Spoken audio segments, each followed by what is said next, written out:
Just to backtrack for 1 second, I didn't have my mic on when I convened the meeting and called it to order. Can we have a roll call vote, please, Travis? Or a roll call of who's here?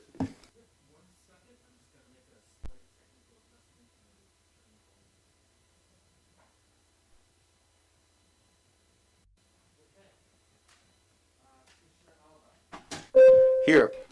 Commissioner Blattner. Here. Commissioner Donnelly. Here. Commissioner Metzler. Here. Commissioner Morrell. Here. And Commissioner Weiss.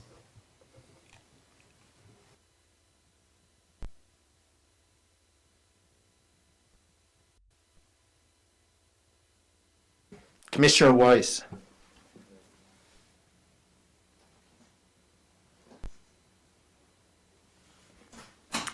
I see he's attending. Just need you to acknowledge that, Commissioner Weiss. Richard? We lose him in captain.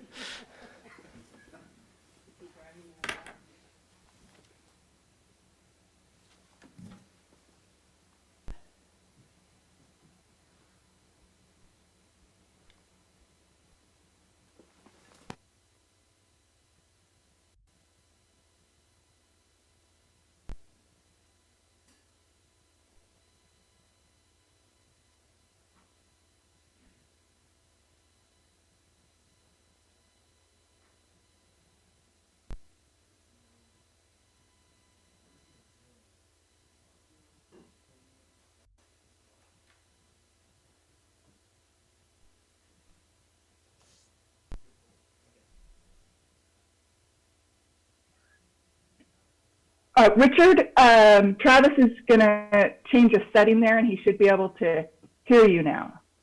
Will I get video? Yes. Yes. You'll need to start your video. I'm getting a sign which says I can't start it because the host has stopped it. Oh.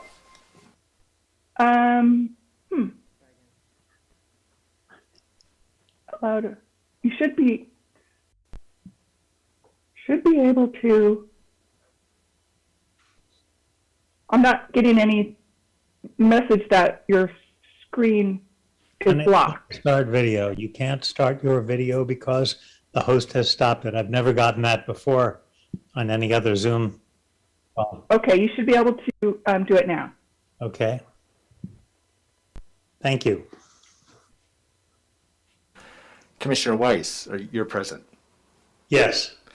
I also have to ask you one question. Are there any members of the public at your location? No. Okay, thank you.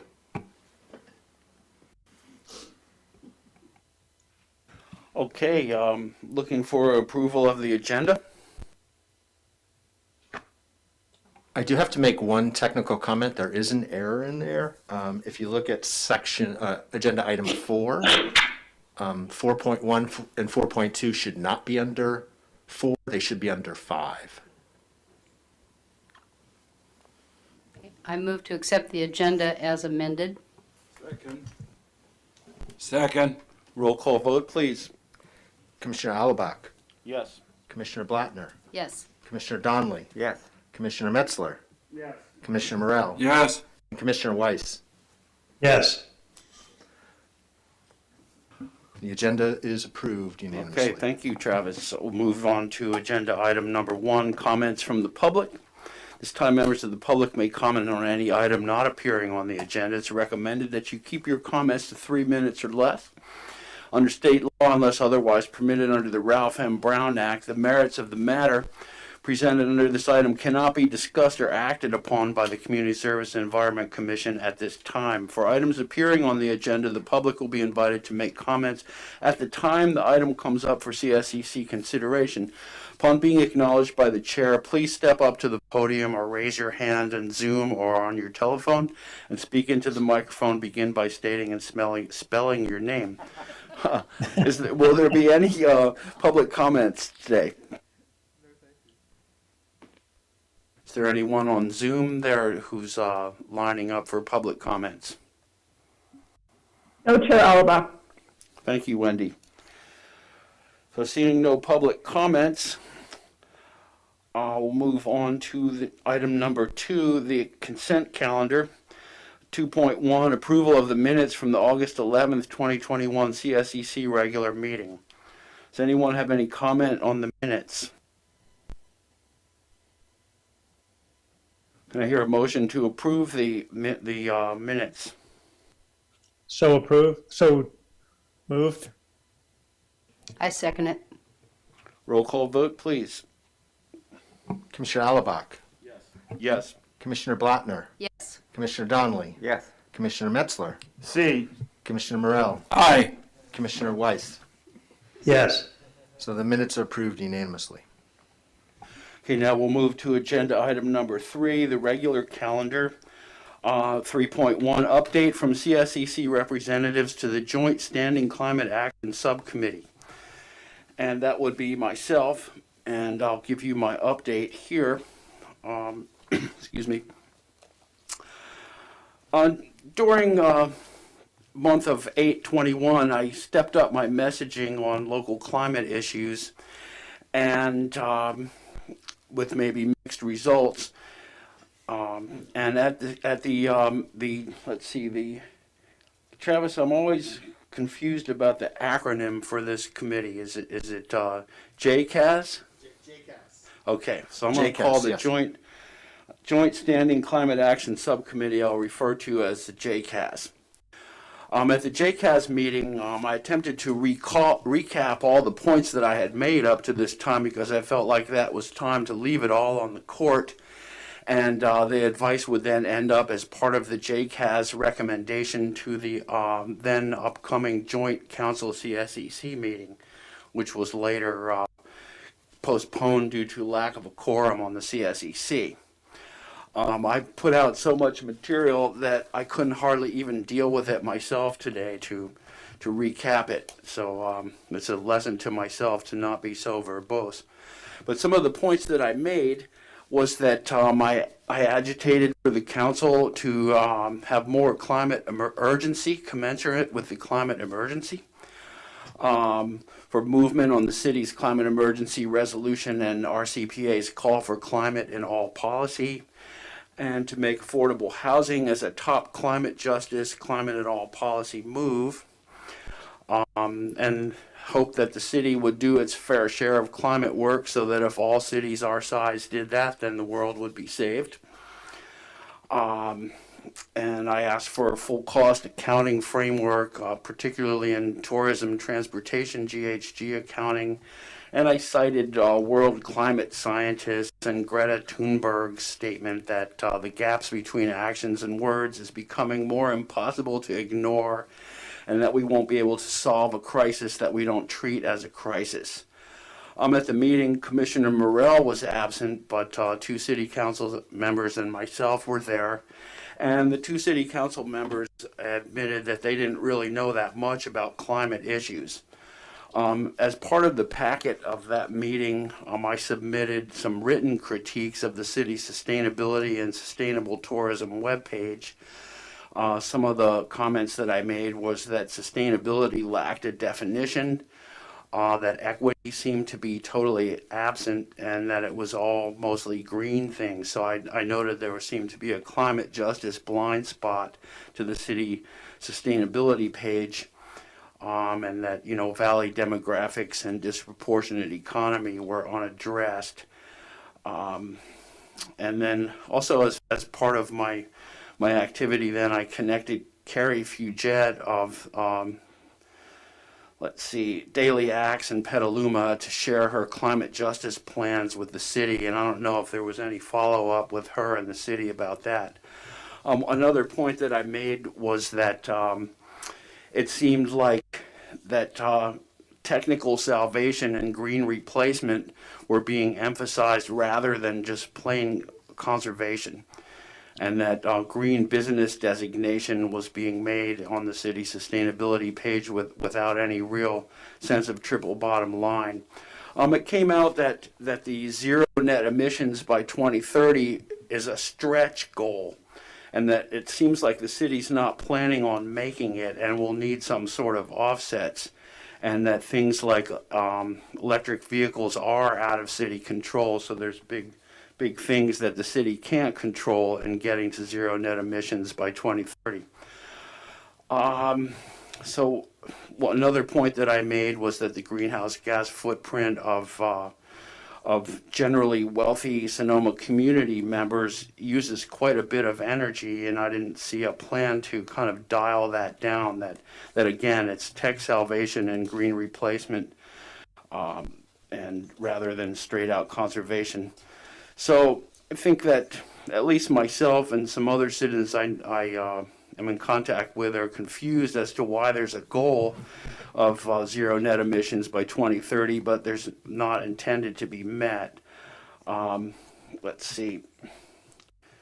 I also suggested in various places that the CAJS membership be expanded, similar to the Sebastopol and Petaluma ones, to add youth, equity, Latinx, economic, and environmental members.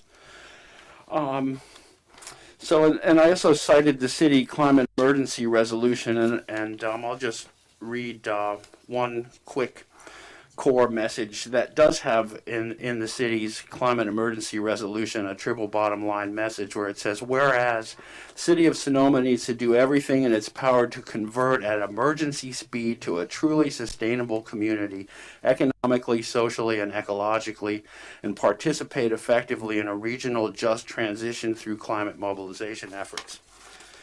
So the climate Action Joint Subcommittee, is an advisory committee that would advise the council, and that resulted in a packet that if we had that meeting, didn't really have any of the suggestions that were made there by myself, because David wasn't there.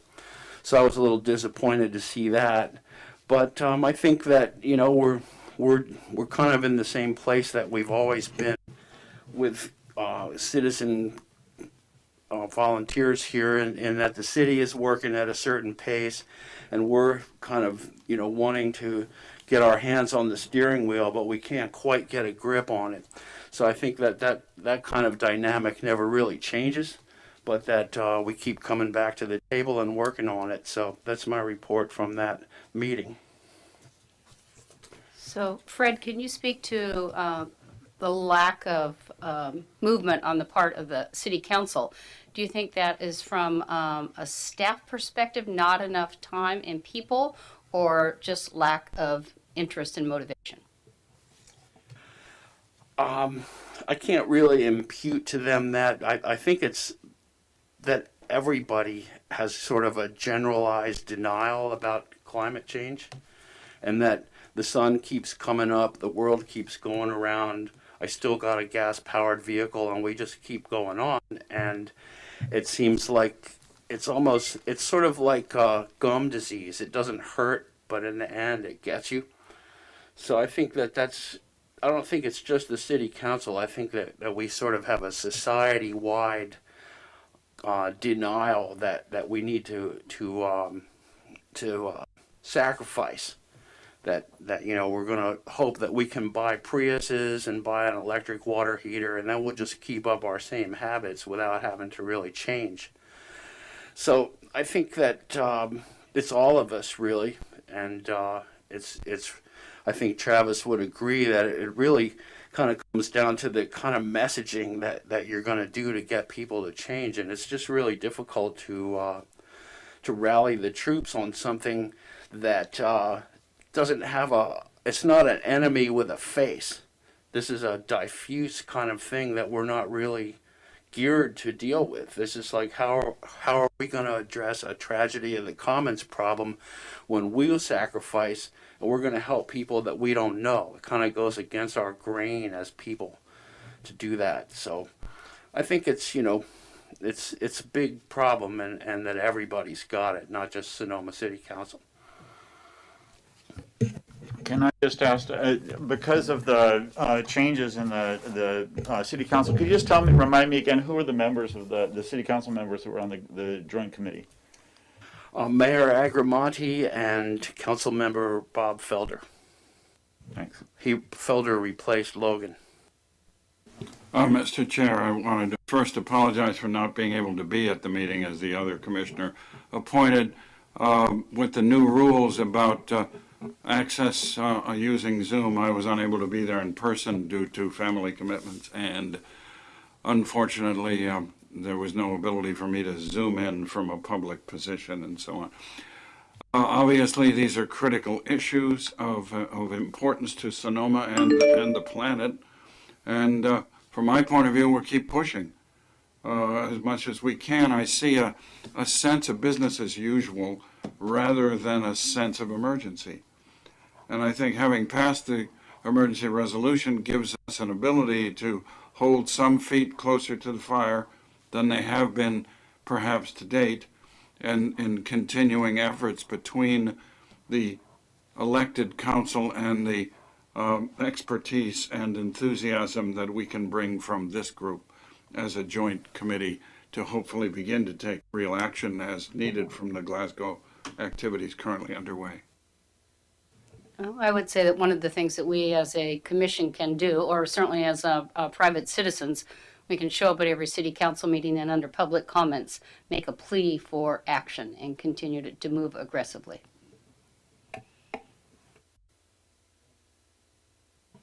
I think one thing that I've learned going on here is that I felt like that maybe making waves and perhaps shaming people into attention doesn't work, and that this really demands, like David mentioned, keep coming back to the table and plugging away at it in a way that you can find that will work. And so it's certainly incumbent on us as concerned people to keep coming back to the table and do what we can to keep working on it, because we're here to volunteer and make a difference, and so hopefully we'll be able to. Yeah, I agree with what's been said here. I think it's noteworthy, though, when you say we don't have the story that people are in denial. This is the first October we haven't had mega fire in this valley, and in the middle of a drought, even though it's rained and the grass is green, we still are on the, there's so many impacts of climate change right here that we need to maybe tell that story a little better than we have been.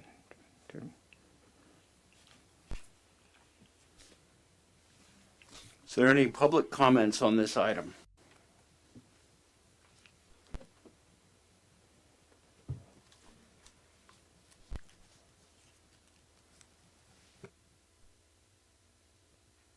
No one lined up on Zoom? No one on Zoom. Thank you, Wendy. Well, I'll close this item number 3 and then move on to item 3.2. Discuss and consider possibly take action on ordinance amending Sonoma Municipal Code Chapter 7 by adding Chapter 7.10 and modifying current Chapter 7.30. Travis? Thank you, Chair Alabach. I'm going to be giving a presentation here. Hopefully this will power. Great. So this is a variation of the one I've given previously, but this is updated because we now have the ordinance. So previously I've been talking about what we need to do to get ready for this, and we're, I think, now ready. So as many of you know, SB 1383 is a climate action law. And the, whoops, hold on one second. Yes, Wendy? Change the display to your staff presentation so we can see it on Zoom, please. Oh, it is on staff presentation. Okay. Yes. Sorry. Okay. Sorry. Yeah. Technical challenges for sure here. So please, thank you for being patient. So this SB 1383 is primarily climate action law. Landfilling of organics generates methane, which is a powerful greenhouse gas. SB 1383 is a mandatory organics separation and recycling law in essence, and it focuses on the point of generation. So organics, broadly defined, includes food scraps, yard and green waste, organic textiles, organic carpets, paper products, untreated lumber, wood, and manure. This was the most recent waste characterization data from the county, not just the city, but the entire county back in 2014. This is how they divided it up, but organics was 30.7% as they defined. Food scraps were 17% of that. Then you have compostable paper, wood, and lumber. They're all in blue because collectively those now would be called organics under SB 1383. So at that time, it was 56% of the waste stream was being landfilled that was creating and still creates methane.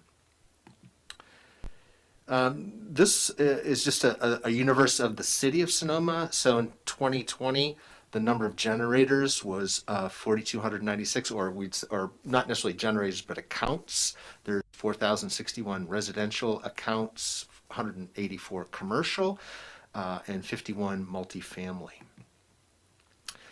This looks at some of the data, just again to look at the universe of solid waste, or municipal solid waste, MSW, in Sonoma, and all waste collected from 2014 and 2020. Luckily, there's a little bit of a decrease, and keep in mind we've been having a population increase, so this is good. But it's also showing that about 55% of the trash that is landfilled is organic and compostable. And SB 1383, the intent of that is to pull as much of that out and recycle it. So that would be composting or aerobic or anaerobic or other aspects of that, and get it out of the landfill. So again, SB 1383 requires segregation and recycling of organics through separation at the point of generation, collection, education and outreach, and then compliance and enforcement. So I'm going to talk about these items, and then I'm going to talk about the specific requirements for the city that are the most important salient points in the ordinance. The other key aspect that the city must comply with is what's called closing the loop. It's one thing to generate the organics, that's the supply, but this law is also designed to promote the demand. And so the city is required to procure annually compost and mulch, as well as recycled paper. The city's not, but what's called large commercial food generators have to capture commercial edible food to the greatest extent possible instead of landfilling that, so that that is captured and then fed or brought into to decrease food insecurity. So the requirements are for jurisdictions, which is the city, our joint powers authority, or sometimes in the ordinance it's called the agency, and that would be Zero Waste Sonoma.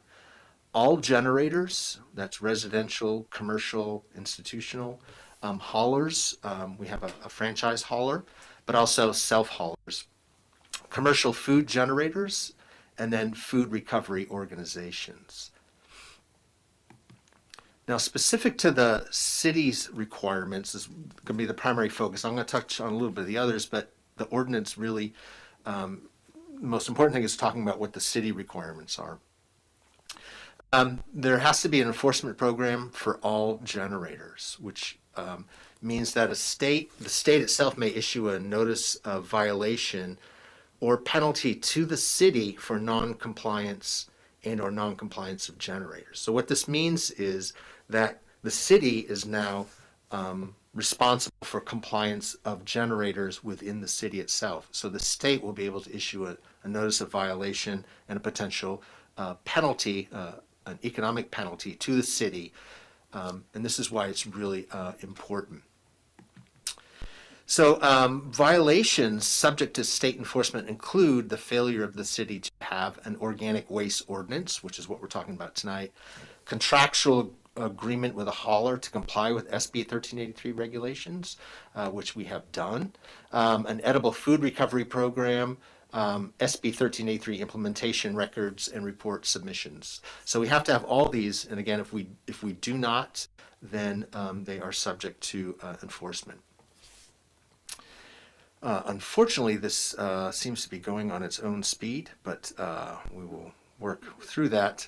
Right now on the January 1st, 2022, the state enforcement begins against the city. However, a law was passed in September that allows cities to request an extension until March 1st, 2022, if they don't have their ordinance. When I say state enforcement, the stated policy of Cal Recycle is to reach out, educate the jurisdictions, and not rely on the punitive measure until a little bit later on.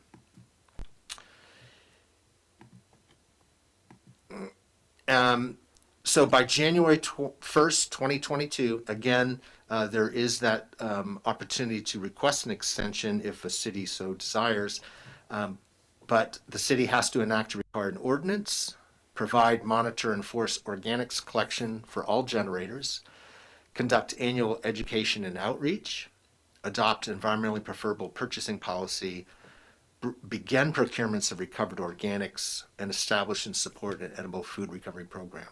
So it's important, as I'm going to talk about some of these. Some of these are joint implementation with our Joint Powers Authority. So this is not all on the responsibility of the city per se, but we have an incredible relationship with our hauler and our JPA to make sure that this is all implemented and that the city is doing what's expected.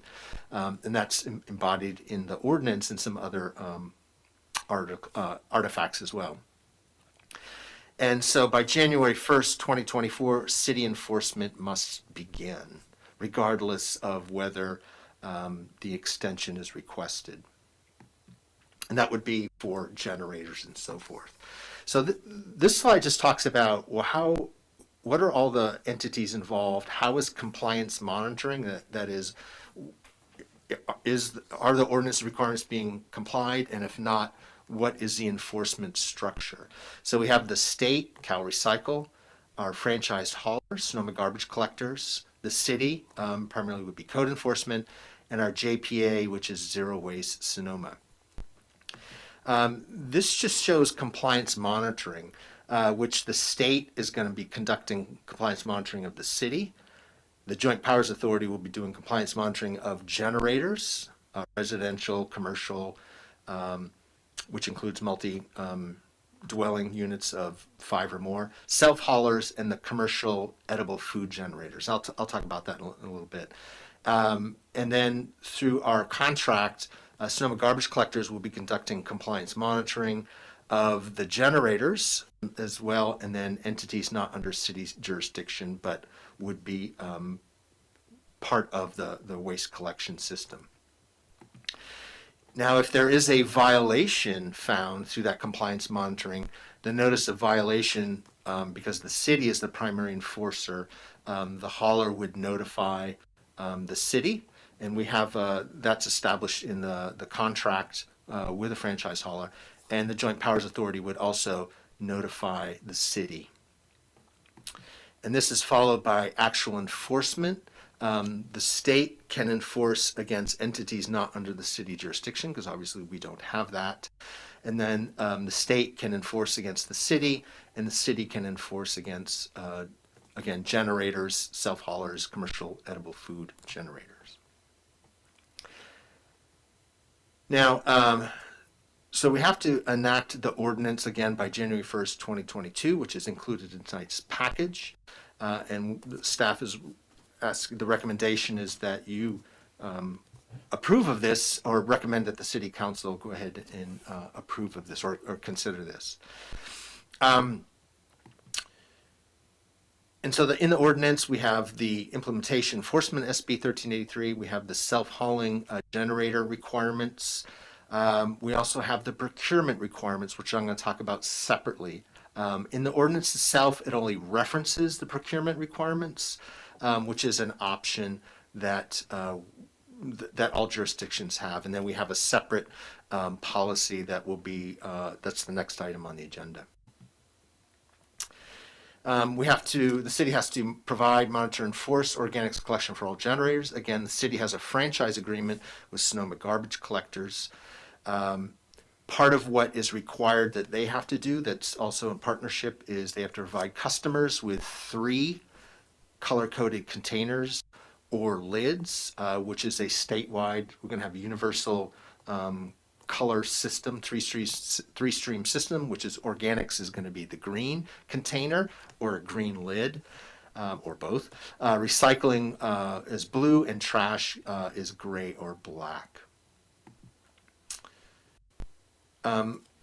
So this required implementation required modification of the contract with Sonoma garbage collectors, and this was done back in June. So this was a major step forward. The monitor part is delineated, the compliance monitoring delineated Sonoma garbage collectors' responsibilities with compliance monitoring and reporting. They also have their own reporting that they have to do to the Joint Powers Authority. They have a process to identify occurrences of contamination. Contamination under this ordinance is, for example, if you have organics and trash, trash and organics, organics and recycling, basically the container determines what is supposed to be in there. And then they would report to primarily to the city code enforcement under certain steps that have been outlined in the contract.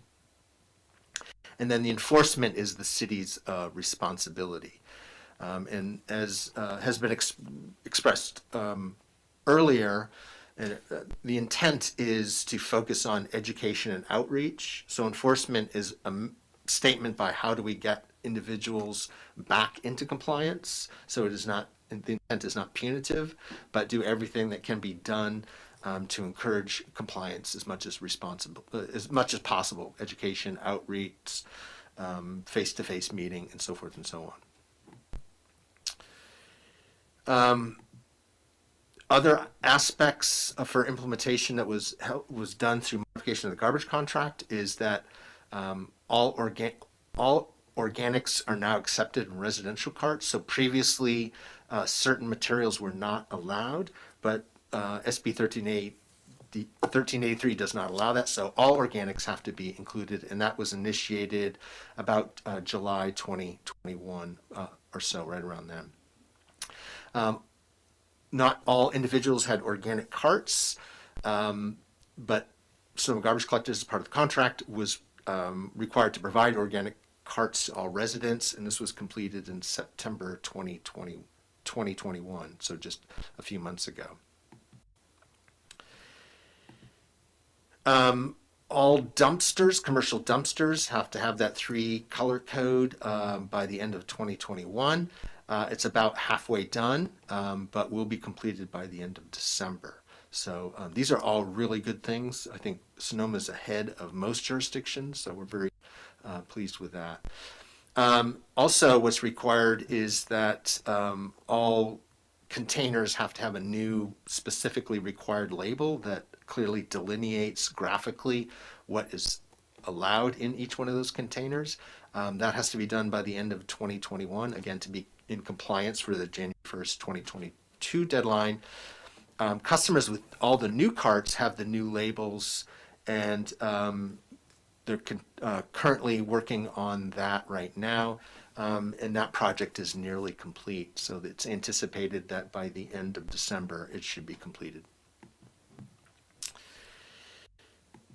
Another requirement is the education and outreach campaign. So with all customers with new carts, they had a Sorted Sonoma flyer attached to the container, which is again about a little bit more than 50% of residential customers. Hopefully you have seen these flyers because they're on our website. They're on maybe one of your containers. They're being shipped out on occasion. The majority of residential customers that had email were notified of the requirements. Every customer was mailed a Sorted Sonoma flyer as well, and part of that has the QR code. You can just look at that with your phone, or you can look at the URL and goes to our the city's website that it's dedicated to the Sorted Sonoma with videos and information and so forth about how you should properly segregate. The Tuesday night farmers market was also tabled by Sonoma garbage collectors, talking about the program, and then handing out flyers as need be. Again, making sure we're doing our education outreach program. So even though that wasn't required until next year, we want to get a head start on that, and we've been working on this on various aspects for at least 2 years now. And then also records have to be kept and maintained by our hauler as well. So I just want to talk briefly about the requirements in the ordinance for commercial generators. They are required to segregate organics from trash. There are already laws out there that mandate recycling and organics collection, but they had various limits as to quantity, and this is kind of lowers that and has a little bit more stringent and a few more requirements. The other thing about commercial generators, but this does not under the commercial generator definition, that's multi-unit dwellings of 5 or more. They're not subject to this particular requirement, but if a commercial generator, we'll say a restaurant, for example, has a container of trash in the front of the house, they also have to have organics and recycling containers as well. Everywhere except in the bathroom. And this is the front of the house where customers are. Containers have to be properly color-coded and labeled, and periodically inspect containers for contamination. If a commercial generator finds that there is contamination, they're required to educate the employees. Again, focusing on education to get back into compliance as much as possible.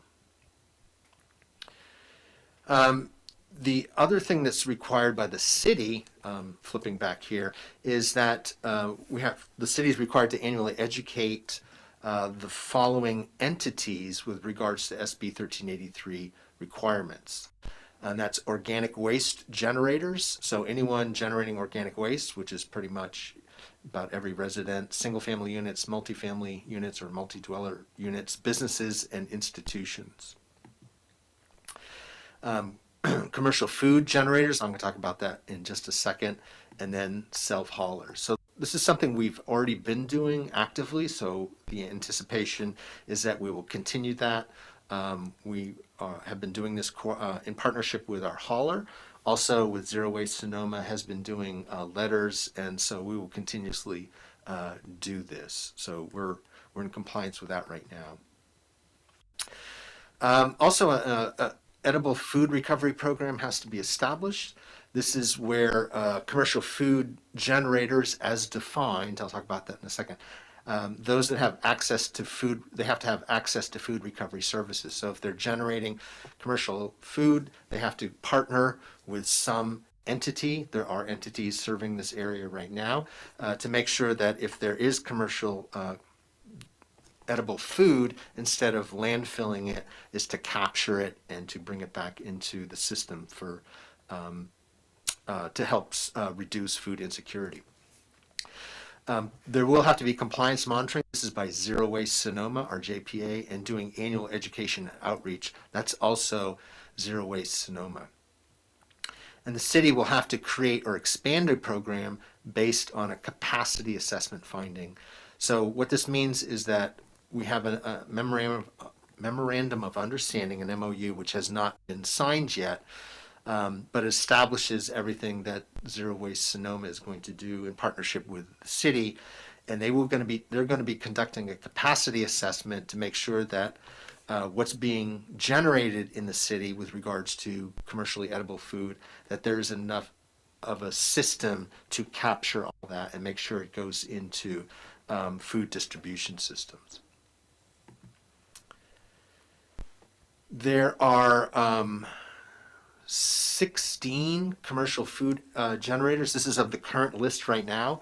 We have what's called Tier 1 generators and Tier 2 generators. The Tier 1 generators are required to comply starting January 1st. This is, there's 5 grocery stores in the city that have been preliminarily identified as being subject to this requirement, 4 food service providers, and 2 wholesale food vendors. So there's 11 of those entities.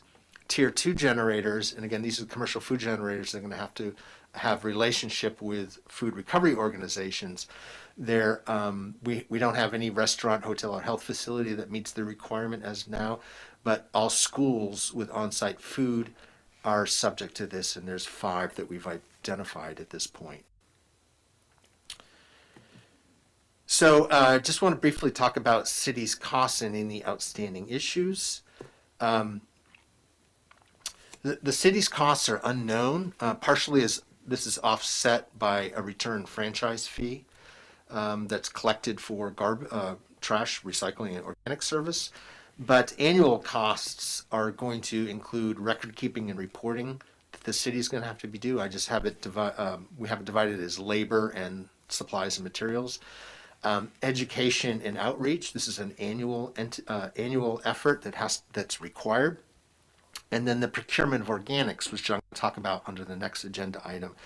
This is an annual procurement that has a specific cost to it each year.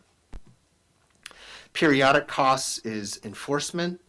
If that's involved, hopefully the focus will be education and outreach, but there's a cost to that. That's labor, maybe some supplies, and if it should be elevated, that also requires. The city will have to now procure a particular type of recycled paper. The question is if there is a price difference right now. I don't know about what's being purchased and what will have to be purchased. The only real outstanding issue is, as I said, there is a memorandum of understanding with Zero Waste Sonoma on cooperative implementation, compliance monitoring, and reporting on behalf of the jurisdiction. This MOU right now has been, for the most part, the draft is completed, and the expectation is that it's scheduled to be presented to the City Council at its next meeting, which is next Wednesday. And that concludes the staff presentation. I'd be glad to answer any questions that you may have, any technical questions. Go ahead, Matt. Yeah, I have a few questions and a comment.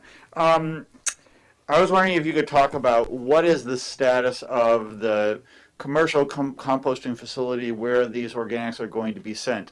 Do we know where it is? Has it been decided, located, or are they still going to be going to Napa? For the Napa, there's the facility in Sonoma County. There's nothing happening right now because at this point, and that's a question. Even if that, I don't know the rules or requirements that are going to be established. Even if that is constructed, I don't know if it makes sense to go there or continue to go to Napa. That becomes an important decision. But I will say that right now, as we've been told by Zero Waste Sonoma, is we have agreements with all 3 area organics, commercial composters. So there's one in Ukiah, there's one in Napa, and there's one over in Novato. And so we have contracts to handle all of our material right now.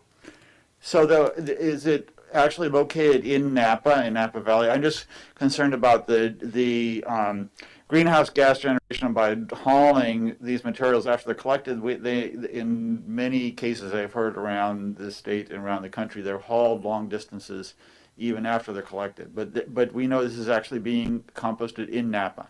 It's actually the mailing address is American Canyon. Okay. And that's where our recycling goes and everything. And there's been some interesting studies that have looked at this question, because that's one of the concerns is now that you're driving this material and you're separating it out, what about the greenhouse gases? And all the research I've seen is that it is far less than shipping it to a landfill when you compare the methane to the greenhouse gases. But that's a key point. That was a question that was raised. I had a couple other questions. Does this include construction debris? Because I have noticed on construction sites they have huge debris boxes, and many of the materials come packaged in recyclable paper in cardboard, and those construction workers basically aren't paid enough to be able to be forced to separate them. And anyway, so does this apply to construction materials? Yeah. Oh, we have Ken Wells here who it represents the hauler who can answer that question. Yeah. So if there is organics that is part of the process, then certainly they would be required to separate that. But for the most part, construction demolition debris has very little organics in it, so I don't expect to see much. But it does have a lot of recyclable paper. And that is materials. also covered by a different law that they are required to recycle that too, but not SB 1383. Yeah, okay, so that's something different.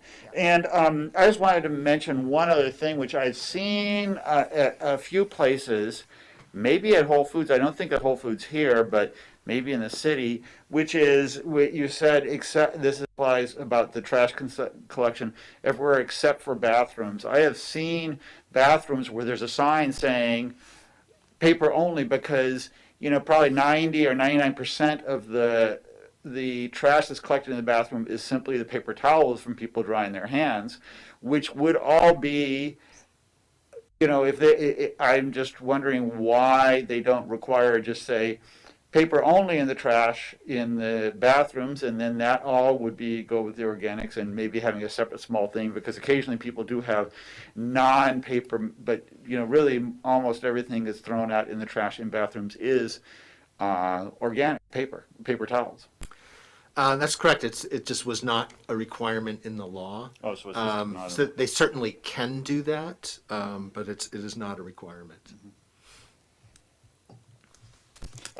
My only other comment is I think this is great, and I really laud the city for what we're doing, and it's nice to know that we're on the cutting edge, you know, the leading edge of something. But I really have concerns that commercial businesses and multifamily dwellings are going to balk at collecting food scraps and organics because they're going to express concern about the odor, attracting vermin, creating unsanitary conditions. A lot of commercial spaces. I mean, I don't necessarily agree with those complaints because they've been doing it in commercial facilities in the city for years, but I'm just wondering if we have any plans or we know how we're going to address those concerns, because I think they're likely to come up, especially about multifamily dwellings, apartment complexes that I've lived in them years ago, and I've seen them where they barely have room for a dumpster, and how they're going to have now room for 3, and who's going to be responsible for keeping it from becoming a real, sanitation hazard. Education, outreach, yeah.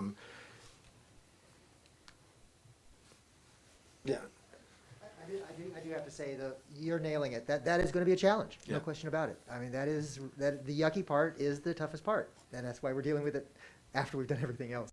So, we've talked about different kinds of keeping things cleaner through some special container that either a sink side, or maybe we can get plastic that would be acceptable at the composting thing. These are all things we're exploring. We don't have an answer now. I just want to make sure that, but to point out, you're nailing it. That is really going to be a challenge.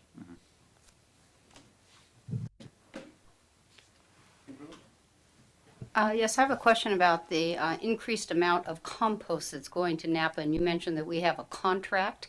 So does that mean that the profitability of the increased compost then comes back to the city? And if so, where is that then allocated? No, to clarify, they are receiving we have a contract that they're receiving our organics. There is the potential of purchasing, but I'm going to be, if I may, that's the primary subject of the next agenda item. But that's an excellent question. Yeah, as Travis knows, this is a topic and has been for some months of great interest to me. The flurry of emails back and forth with Travis so indicates. My concerns are primarily on the next topic. Luckily, I have an advisor on this whole topic. My son is the solid waste coordinator for a small county down south called Los Angeles County. So he and I have been in email and phone conversation about all of this. And the procurement issues are really pretty intense. That'll come up in the next topic. I wanted at this point just to congratulate the city and Travis in particular for the excellent presentation, the clarity with which you put together this piece. I'm very worried about the EPP, the MOU, and all that that's coming next, as we'll get into soon. But for what I'm seeing so far, on a scale of 1 to 10, this is about a 12. This is really good stuff. Based on my years of experience with EPA, education and enforcement is nice. Education and outreach is nice. Enforcement becomes imperative. So we're going to have to get there. But this part of the SB 1383 assessment program from the city looks really excellent. Thank you. Thank you. And I'll second that. It was a very helpful and very informative presentation, Travis, so thank you very much. I just have a few questions about some of the definitions that were in the Exhibit A.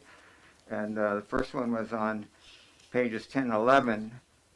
And this is the issue of, there's a lot of compostable food product containers, like World-Centric, that have not been compostable in Sonoma, at least until now, because they don't have a facility to handle that, like Recology. So on the first definition of food soil paper, it says all paper that's compostable, paper plates, etc. But then later under non-compostable products, it says these products will not be included, and especially those that are not accepted for composting at the local composting facilities. So the Sonoma garbage collectors now going to be accepting these World-Centric and similar products in the compostable. Well, part of this is actually driven by the other ordinance, the specifically if it's food service ware, which actually went into effect the 16th of October, which is tied directly to what is accepted by Napa Recycling, which then is what Sonoma Garbage Collectors abides by, and that's what that ordinance abides by. So everything is hinged on what do they actually accept there. And do we know, as far as something like a World-Centric takeout package? It depends on what it's composed of. I know I've been dealing with a lot of the distributors because it's not just the city of Sonoma, it's the entire, almost, I think only one jurisdiction has not adopted that polystyrene, and so we've been working on with them as to what is acceptable and what is not. So it really depends. So it can't have the PFAS component. It has to actually be recycled and accepted at Napa Recycling, as well as composted. I just think this is going to be a big source of confusion for people who are trying to conscientiously use something like a World-Centric product and not knowing exactly in this education outreach where it's going to go. So I think that should be. Another thing is on the resident generators. How do we handle Airbnb houses and people with second homes that are here part-time? Do they will have containers that they should put out? And I'm just not clear how they will be compelled to subscribe to this if they're just here for a weekend and they take off, or it's an Airbnb rental. So if they have service, they're going to have to comply. They will have to have service, won't they? I know. That's a good question. I have individuals in my neighborhood that it's a second home and they don't. They actually bring it home instead of subscribing to a particular service. So.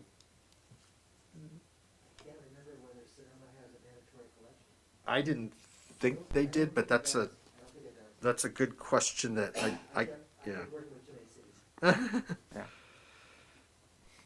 Well, I think a lot of those would be considered commercial businesses Yeah. because there's very few vacation rentals in single-family homes in residential neighborhoods in Sonoma. So most of them are, considered commercial, Okay, and they would, operations. I want to clarify that. That's a great question. But, I can't agree or disagree with that, but I need to clarify Yeah, with that would be our good to have finance clarification on department. that. okay. I- And go ahead. I just wanted to, John was still on. Keep Oh, going, John. you have another different topic or different? just related to something you just said. Go ahead. Yeah, so I just find it very, it's confusing, it's a little annoying that there are still many products available that are quote compostable plastics that are not compostable. And they may be compostable in theory someplace in the world, but they will never be accepted, that they're rigid plastics that, I've chopped them up and put them in my compost bin and they're still there for 10 years later.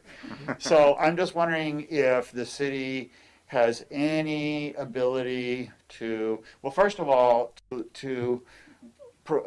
I assume that we do not have the ability to prohibit the sale of those items within the city limits. Is that correct?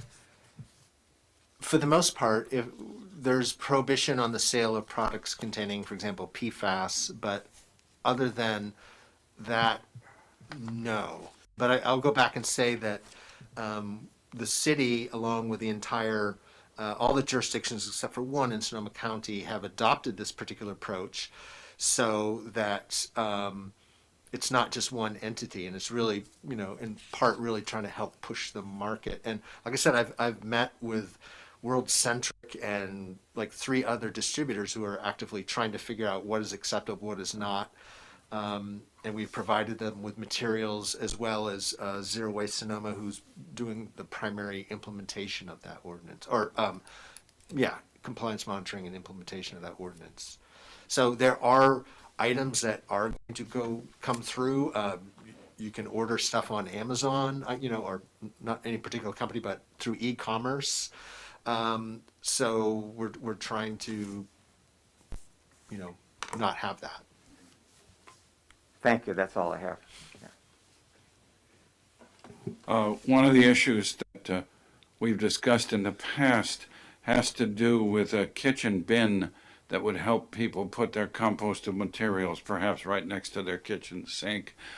Travis, some time ago I brought you an opportunity with some local funding from a local bank, and I wanted to pursue if we've had any further thinking and progress about that. It would require numbers and cost estimates in order to go back to said local bank with their offer to potentially use their community outreach funding to support this effort, perhaps with some labels on it with the city, with the Sonoma Ecology Center and so on, with logos on the can as a part of a process.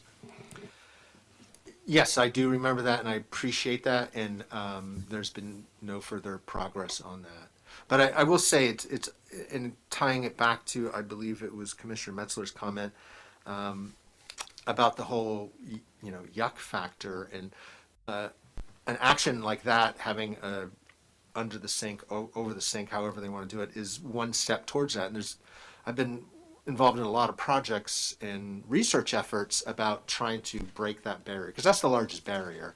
Is it's the yuck factor. Is people don't want to deal with that. It's easier to throw it in the trash, and we're asking people and now requiring people, you have to take an extra step, and it's not necessarily that pleasant. So how can this be corrected? And a lot of cities have done a number of actions to help do that, and that's something that is going to come about definitely. And that's part of, we work with all the jurisdictions and Zero Waste Sonoma on this, and trying to identify ways to always overcome these barriers. I'm thinking without a little can next to the sink, we're not going to get much progress in the early months and years because there's no other place to put it. Yes. And so that's where these small cans that can have some carbon filters on the top. It's a price issue as well, of course. They can be quite attractive. The one we use is a steel or aluminum, some kind of metal, and always with a little plastic bag inside. And then we empty the plastic bag into for years now, the compost bin, and then throw the plastic remaining bag back into the garbage bin. So there's not much yuck factor. Without some kind of a bin like that, it's going to be unclear to me how people are going to manage this process. So David, what was the distribution plan of those little bins? I'm sure we all have them. So what, with every single, they'd be dropped off at every doorstep in the city? Potentially. The first bet was to get a sense from the city of their ability to provide the names and the numbers, which would then give us a cost factor to go back to the local bank to see whether they're going to choke on a number or how they wanted to do it. We could also begin to raise some funds through donors into nonprofit structures as another way to subsidize it. But the first step, which I communicated to Travis some weeks, months ago in Busy Lives, was to begin to get names and a sense that, yes, they could provide an outreach mechanism if we were able to get it funded. And then the next step is what to buy in the way of a can, how large, how attractive. Some of the ones where you try to save money are a lot less attractive, and then from there to build a program with funding. Yeah, if we could just get everybody to subscribe to a newspaper, which we do, we just wrap it up in the newspaper, and it's easy. But unfortunately, the newspaper industry is suffering right now. I just have one other question. I was just thinking about what you said because the house next door to me it was just sold, and the people who bought it have told us it's going to be their second home. Is garbage service mandatory in single-family homes in Sonoma? That was what we were talking about, and I'm not aware of that, but I can't say definitively. That's just something I'm going to have to research. Yeah. I assume it's not, and I think those are going to be a big loophole where there's people. I'm not going to be there. That's going to be a big loophole that we're going to have to get around. There's going to be people, and also I think there are homes where their garbage sits for weeks, months because they're only here. They're here 3 weekends a month, and then or they're here for a month at a time, and then they're gone for 3 months. Yeah. And they're not going to want their organics to sit there, for when they're not taking it out every week, because really organics are one thing. Like we let our recycle bin, sometimes we only take it out every 2 or 3 weeks because it doesn't fill up. But the organics bin is one thing you're going to want to take out every single week. And so, yeah, that's going to be a big issue with the yuck factor. So I do have an answer from Wendy Atkins from planning staff is no, you do not have to have, you do not have to subscribe to garbage. And the other thing is you're allowed to self-haul anyway, so you could not subscribe and take it yourself. So, but yes. So I assume a lot of those are going to end up in the landfill at their primary, whatever jurisdiction is their primary residence. I would just say, to be sure, we're asking, this is the first statewide attempt in the country to do this, and it's not just a technical shift, it's a cultural shift.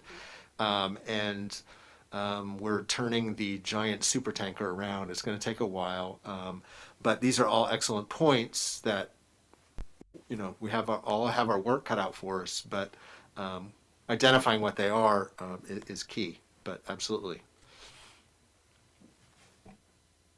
I can make a suggestion that one thing we do for next sink is that we have a Friedman's 2-gallon green bucket. That's it's perfect, and you can buy a little lid for it, and you just put it in that, and then dump that in your recycle bin, and then rinse it out and put it on some plants. And then every now and then you might have to soap it out, and then it'll go into the sanitation district and be recycled that way. So there's really no reason to use a plastic bag or anything. That it works fine. And so I think that I could show a video of us. The biggest pain to that is that if you have like a little thing, you're used to just tossing it in the trash can, but the next to sink thing has a lid on it. So you got to reach down and take the lid off and put this little thing in there. So, you have to take a few extra steps if you want to do it. What's an MDU, Travis? Multi-dwelling unit. Now, I also wanted to ask about untreated lumber. I live in the unincorporated county now, so I don't have the city service. But can I put that in my compost bin now? Like untreated 2x4s? I know for example, with Recology, it has to be a certain length. I think it's 4 feet. 4 feet, yeah. So yeah, Make it fit inside the can. yeah. So I do that. So Can scraps. be a 4x4 post too? It doesn't have to be a certain width? It's gonna be chipped and ground. Okay. Yes. And for when I do self-haul construction materials to the dump, is there a place for untreated lumber there as distinguished from, like, say, if I have some decking that's got stain on it? Do I have to separate out the 2x4s and stuff that doesn't have it? And does that go to a separate place at the dump?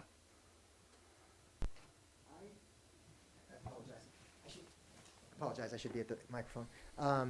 My understanding is at this point in time, there's no organics being collected at the central landfill. They are taking C&D material and sorting it.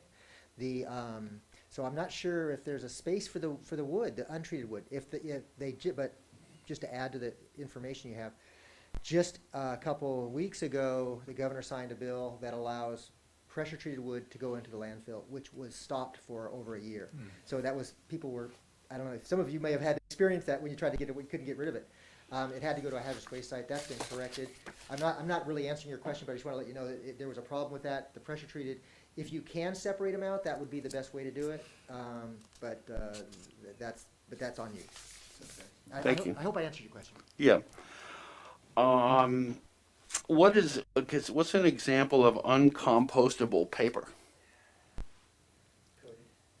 Yeah, coated with coated paper like wax or PLA coated paper. How about glossy magazine ads and stuff that you get at junk mail? Because that's just clay, so yeah, it's recycled. Yeah, it's better to put that in the recycling bin.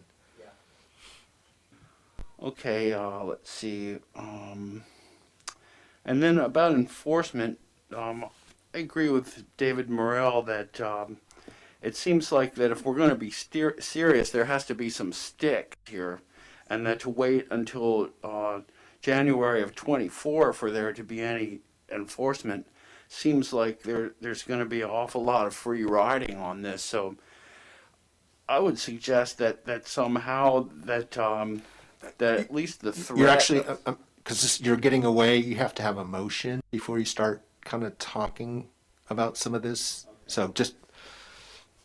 Okay, I thought I was just following up on the enforcement comments, but yeah, I'll save that for discussion after public comment. Thank you. For the technical question here on enforcement with the violations procedure, I saw the flow chart that you had there, and it kind of flows through Sonoma garbage collectors and then goes back to the city. Maybe can you tell us a little bit about what your intentions are going to be if you start to see scofflaws? Or I mean, it seems like it could be just a monstrous mess. Everyone you stop at is mixed up, so you're going to have your staff, trained in patience to deal with these folks and tag them or whatever. But if it's going to work, it seems like that people got to have the sense that you're watching them. So how are you guys going to approach that? So to clarify, we will be examining, monitoring the materials put into the containers. If we find a problem, a contamination or a violation, we will actually present that information with a photo and a date and an address. We give that all to the city as part of our information transfer.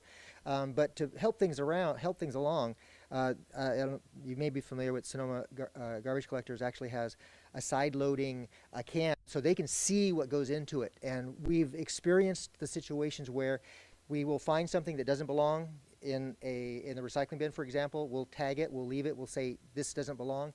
If they try to do it again, we tag it again. People know we're looking at that point. So we've had a very successful effort in terms of, because we can actually do follow-up 1 or 2 weeks in a row, they go, oh, they're watching.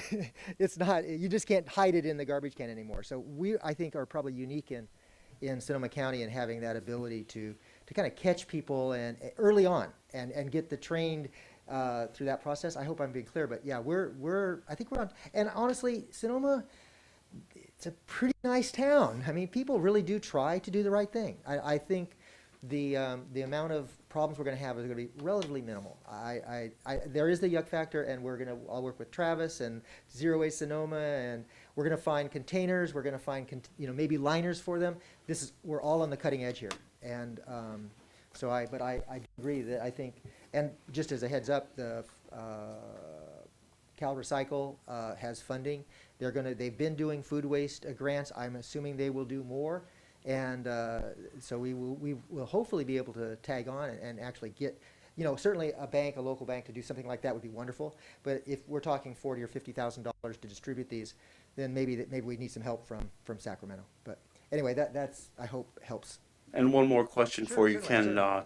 Do your drivers, are they like on a performance schedule, or are they by the hour? So would they have an incentive to look past stuff, or are they going to be paid regardless of what they do, and they won't have an incentive to look past it? We have a route that has a certain number of containers that they have to drive by every day. Each route has a certain number of homes. They've scheduled it so that the driver, the operator, has time to do all of those and do the inspections. So it's baked into the system now. We don't really have incentives to try to skip things.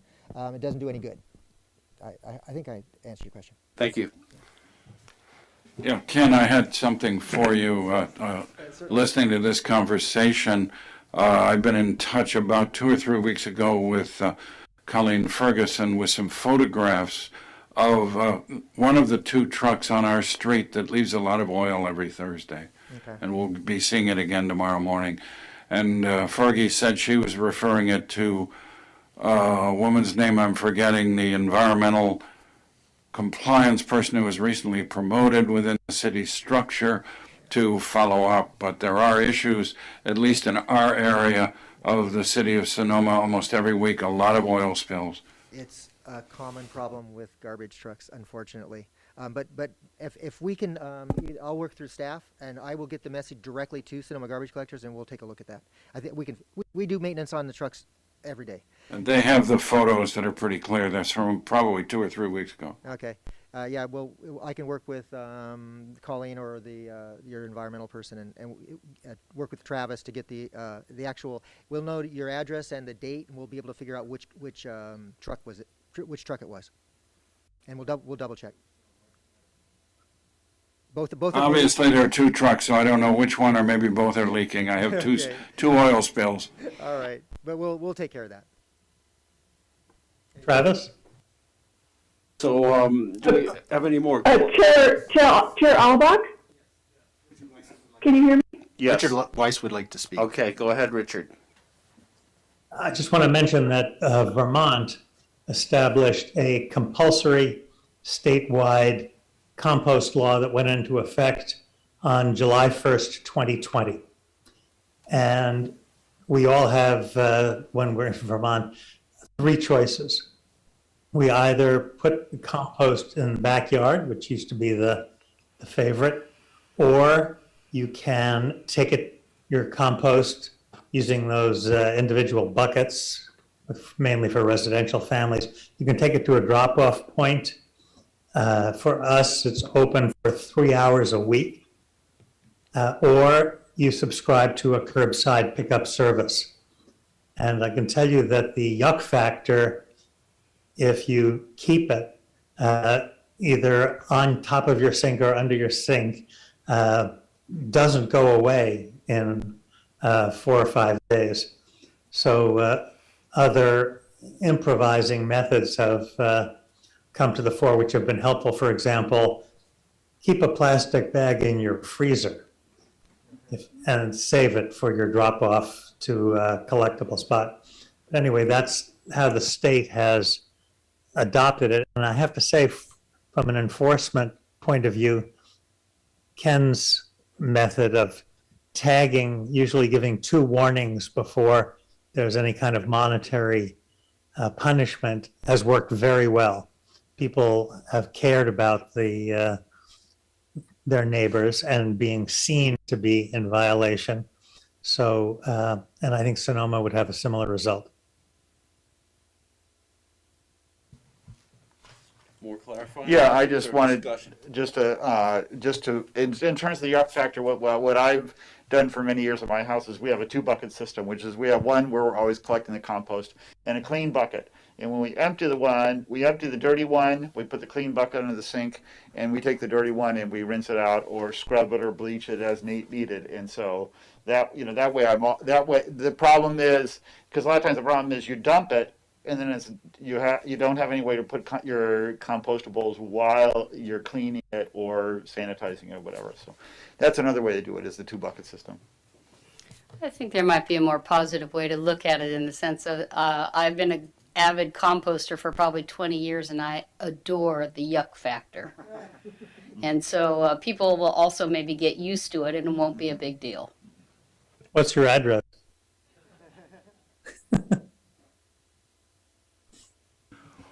Well, if we're done with clarifying questions, we move to public comment. Is there any public comments, Wendy? Well, we don't have any on the Zoom. Where's Tom Conlon today? Okay, well, seeing no public comments, we'll bring it back for more discussion and possible motion to approve. I did have, Actually, sorry, now you would call for the motion, well, I have some discussion now. and then you would do the discussion after the motion. Okay. Well, does anyone have a motion? Sure. I move that we approve and recommend City Council positive action on the ordinance, Senate Bill 1383, as presented this evening. I second the motion. Okay, now Travis gave me this little flow chart here of after we had a second, now we have discussion and debate. That's correct. So I wanted to discuss the enforcement and what I see as, possible lack of sticks here, and if the enforcement will be seen by the public as serious. If the message right up front is that we're not gonna be looking out to cause trouble for people, then that people might not take it seriously. So yes, to 124 is a long time before there'll even be any enforcement. Is that right, Travis? There won't be any till 124?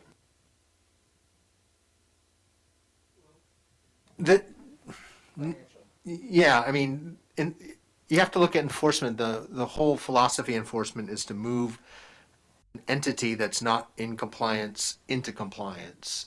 So the first tool is, hey, you're not in compliance, notification, education, so forth and so on. So there's no expectation that that's going to be held off. That's the state requirement, but we're already doing education and outreach, and as Ken talked about, they're in the ability, starting January 1st, is to notify and to educate and do outreach. But as far as when the city is required to do any type of economic punitive penalties, then it kicks in 2024.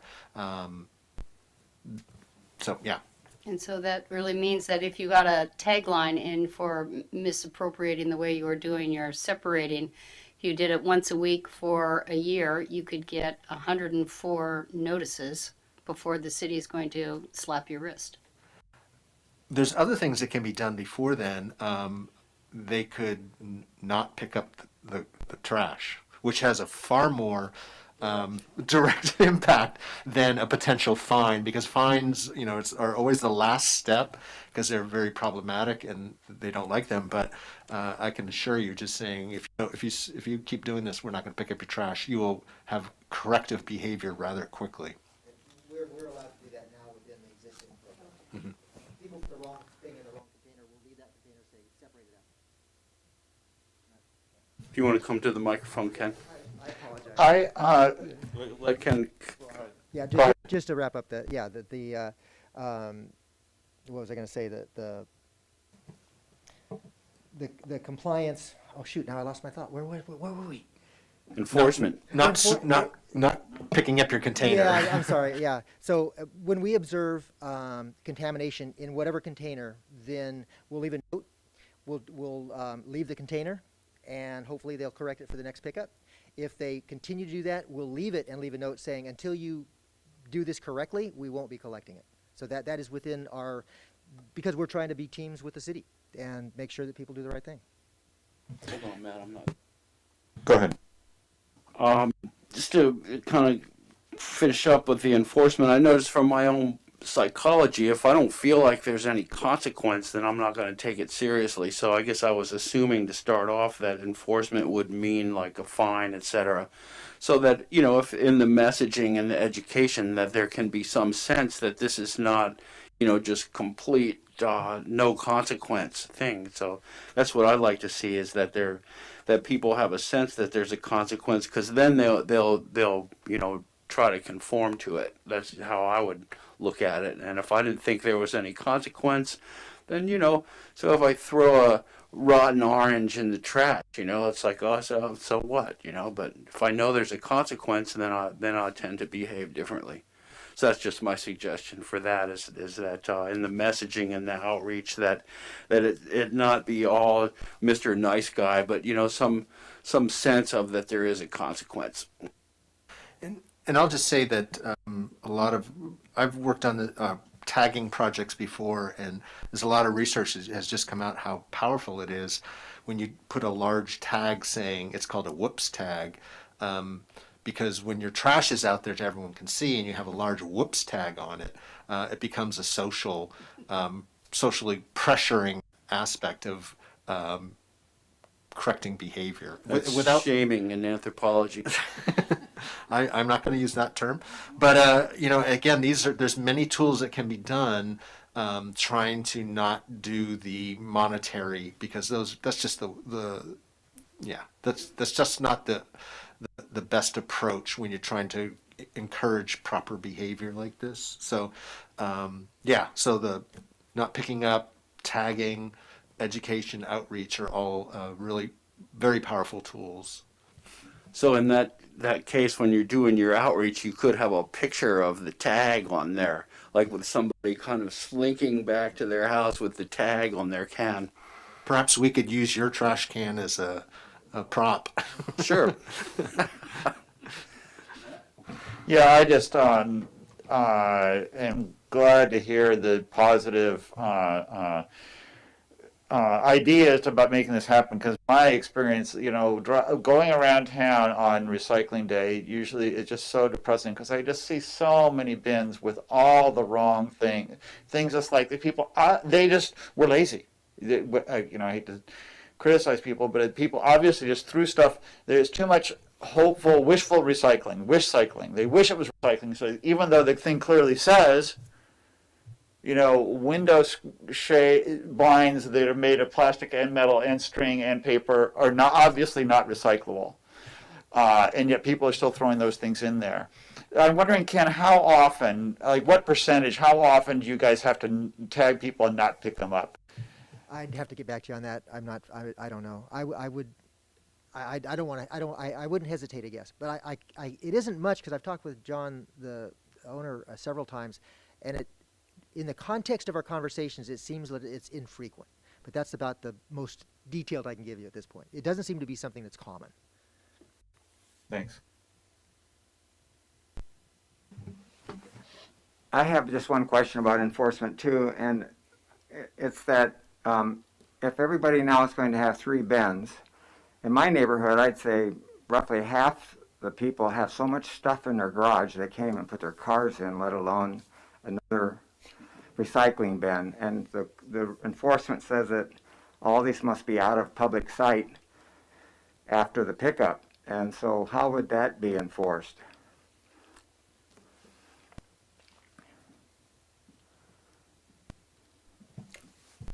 I don't know, because that's been an existing ordinance for some time. I would have to look at that to see the history of that. I just think it's going to be compounded now because people are getting another container and they barely know what to do with the other two.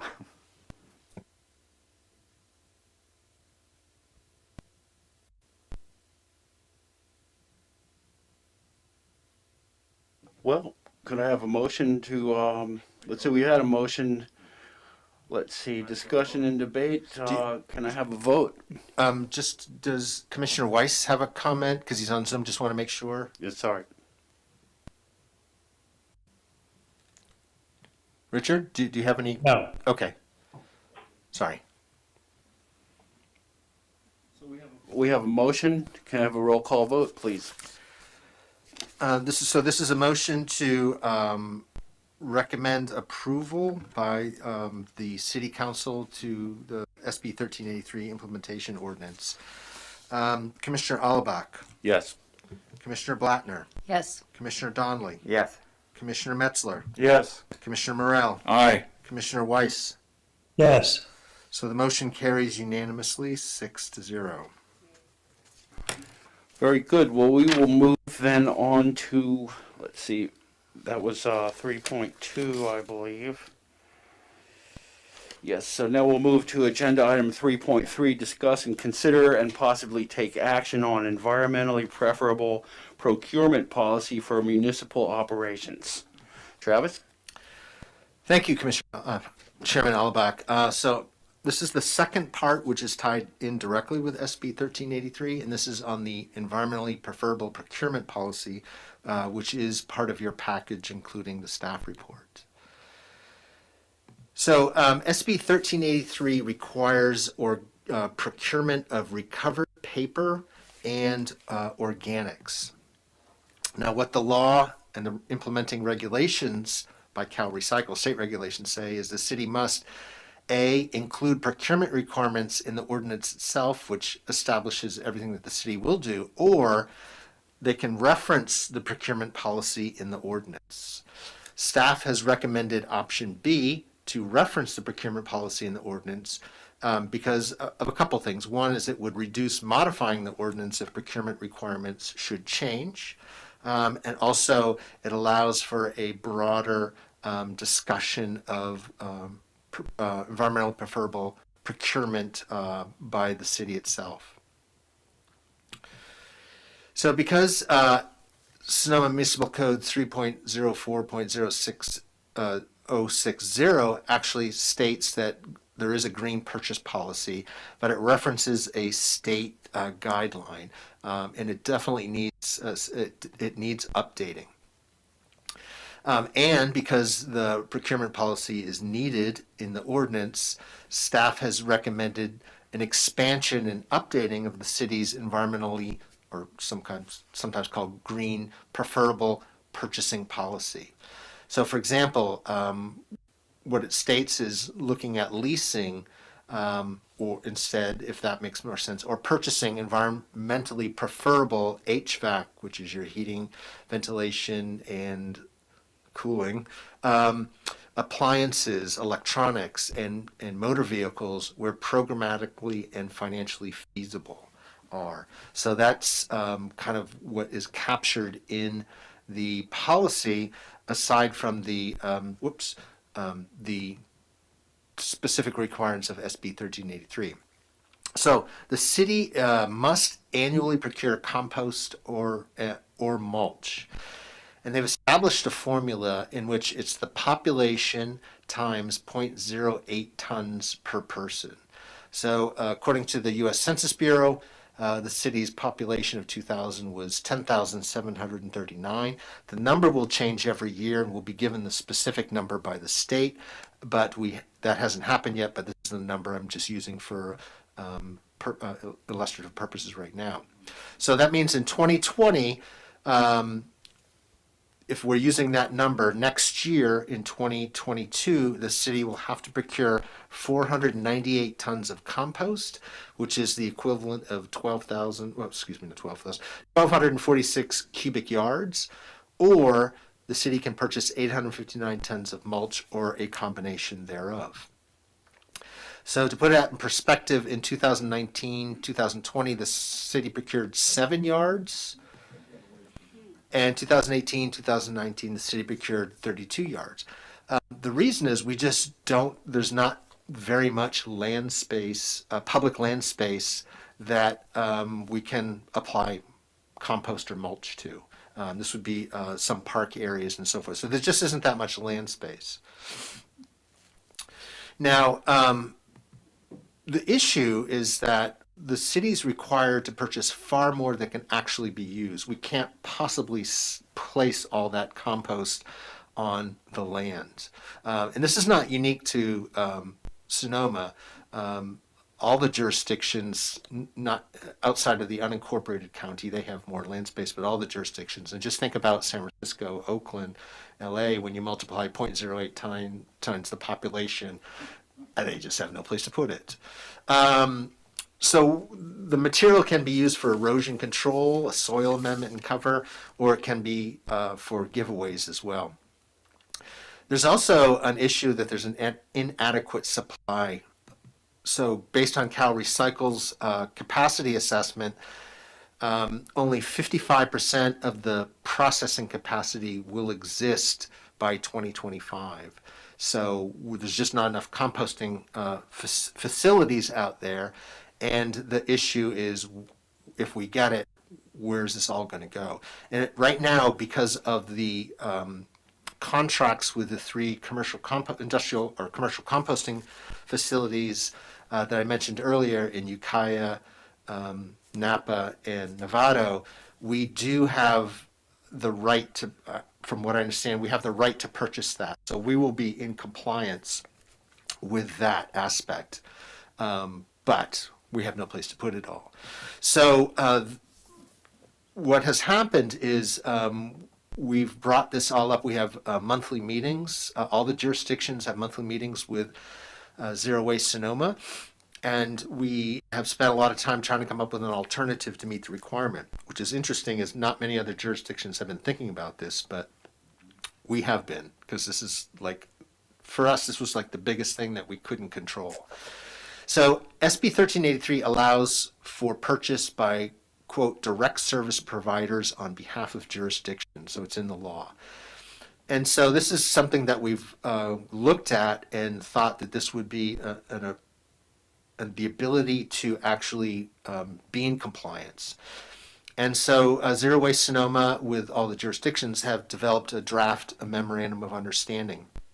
And it has not been approved. It's just kind of where the thought is right now, is that agricultural users would be the direct service providers for a fee. So the way this would possibly work, if it was approved, is that agricultural users would purchase the compost. Jurisdictions would pay a small fee for the ability to get the credit for that compost. The benefits is it would allow jurisdictions to comply with the law. It reduces competition for materials. So if the cities are competing with agricultural entities, it would be a bidding war, and agriculture would likely suffer, and that's the last thing we want to see. It supports carbon sequestration if it's done properly. It also significantly reduces jurisdictions' costs. Preliminary estimates, if we have to go out and purchase the compost, would be about $25,000 per year for the city. Until competition heats up, then the price would drive up. This particular model would significantly reduce that. We don't know what that would be, but it would be a small portion of that. And certainly the city could continue to purchase compost and use it on parks and in places within the jurisdiction, city boundaries. So the MOU has not been completed, but this is one of the outstanding issues, is that it has to be completed and signed, and we don't have a time for that. We have until like December 31st, 2022 to make sure we're in compliance, because it's just an annual requirement, but it will be done much before that, is what I envision. Finally, I want to talk about paper procurement. The law requires that 75% of purchased paper products must have a 30% or higher recycled content. And that's something that is a requirement. And again, that's trying to help promote the demand for recycled paper, to keep that out of the landfill as well, and try to get that recycled. So that's also in the procurement policy. And the other requirement is it just has to comply with the Federal Trade Commission's recyclability guidelines. So in other words, if the product says it's recyclable, it has to meet specific requirements that in fact it is, according to the U.S. Federal Trade Commission. So that concludes the staff report. I'd be glad to answer any questions. Yeah, I have a question, Travis. Just want to clarify, you say that the 30% recycled content is required. I assume that means 30% post-consumer recycled, because if it's not post-consumer recycled, it doesn't really help. That's correct, yes. Yeah. Kimberly? David? Yeah, Travis, a number of questions. Again, I'm glad we've come this far. This is the gorilla in the whole SB 1383 throughout the entire state. It's, from a state perspective, it's an attempt to make a market commercially well beyond the capacity that exists at the moment by basically generating funds from cities, mandatory starting soon, 2 months from now, in order to drive up the material production of these mandatory materials. When we get to the motion, I guess I'll talk about, it's a little hard to support the language in the EPP when we haven't seen the MOU. I can move the acronyms if I had to. So that's a bit of a funny thing. What I'm seeing is we're putting forth correct language here, 0.08 tons per person per year, and then sort of we're going to figure out how to do it when we figure out how to do it. But it's all, of course, very iffy. Some of my specific questions for the city of Sonoma, and you guys are well ahead of most other areas in terms of grappling with this 800-pound gorilla in SB 1383. We all knew source cycling and compost, organics in the kitchen were coming, but this whole thing is just kind of out of left field. Have we identified sources to buy 800 tons of compost and mulch, or your statistics showed some slightly different numbers? I did 0.08 times 10,000. Do we know where we're going to buy this? Yes, we do. Through our JPA, they have made arrangements with the 3 composting facilities, Ukiah, Napa, and Novato. The approach, though, is instead of, so we have, that's the default. So Zero Waste Sonoma will be doing the actual purchasing? No, they've just made arrangements on our behalf. We would go out and purchase that. So that's the default is, yes, we can go out and purchase it on the market for $25,000, $30,000 and meet the requirements. But what we're trying to come up with is an alternative that makes a lot more sense for all stakeholders. And so that's the purpose of just explaining that MOU. But yeah. If that doesn't exist, it never gets signed. Right now, we're covered. Okay. Do we have city budget set aside for these purchases? I don't know. Would you get back to us with that at your earliest convenience, please? Mm-hmm. Because otherwise, it's a sort of one-hand clapping in terms of this. And do we have a plan to use all this compost and mulch through this MOU? I hear about agricultural users, but the devil becomes in the details on these things. We don't.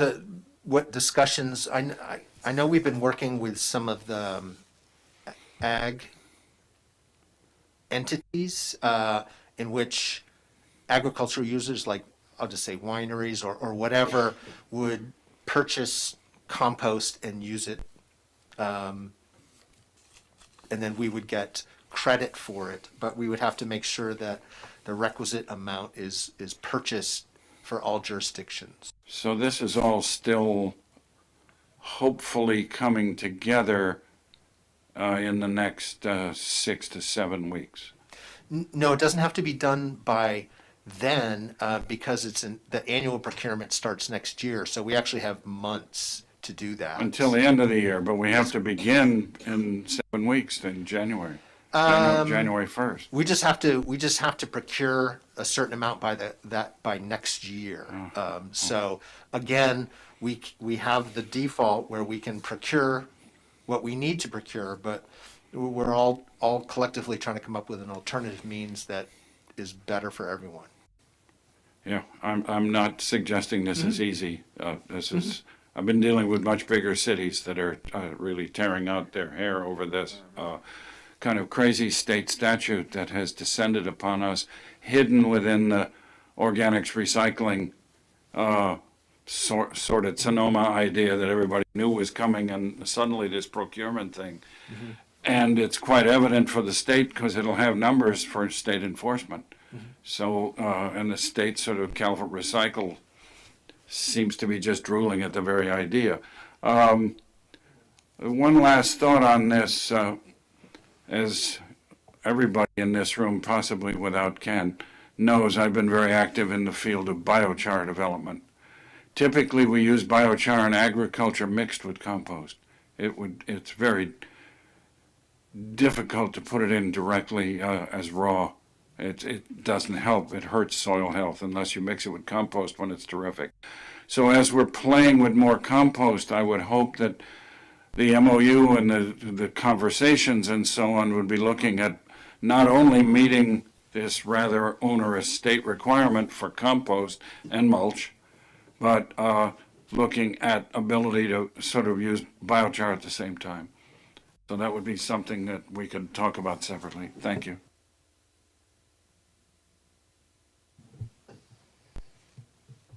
David raised all the concerns and questions I have, and so thank you.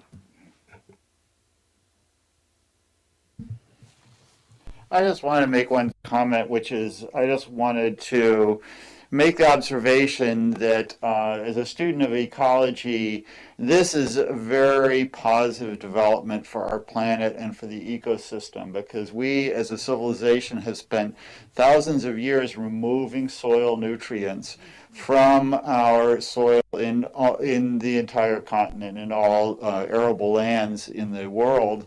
And now, for the first time, there's being an attempt made to close the loop and return those organic materials to the soil. And so, once this is developed and implemented, it's going to be very difficult, but it's really going to result in a long-term improvement in soil health, which has outstanding environmental benefits that are not even quantified in terms of carbon sequestration in the soil, improving soil fertility, improving wildlife habitat, improving the health of our flora and fauna. So this is a very positive development, and I'm very encouraged to see this.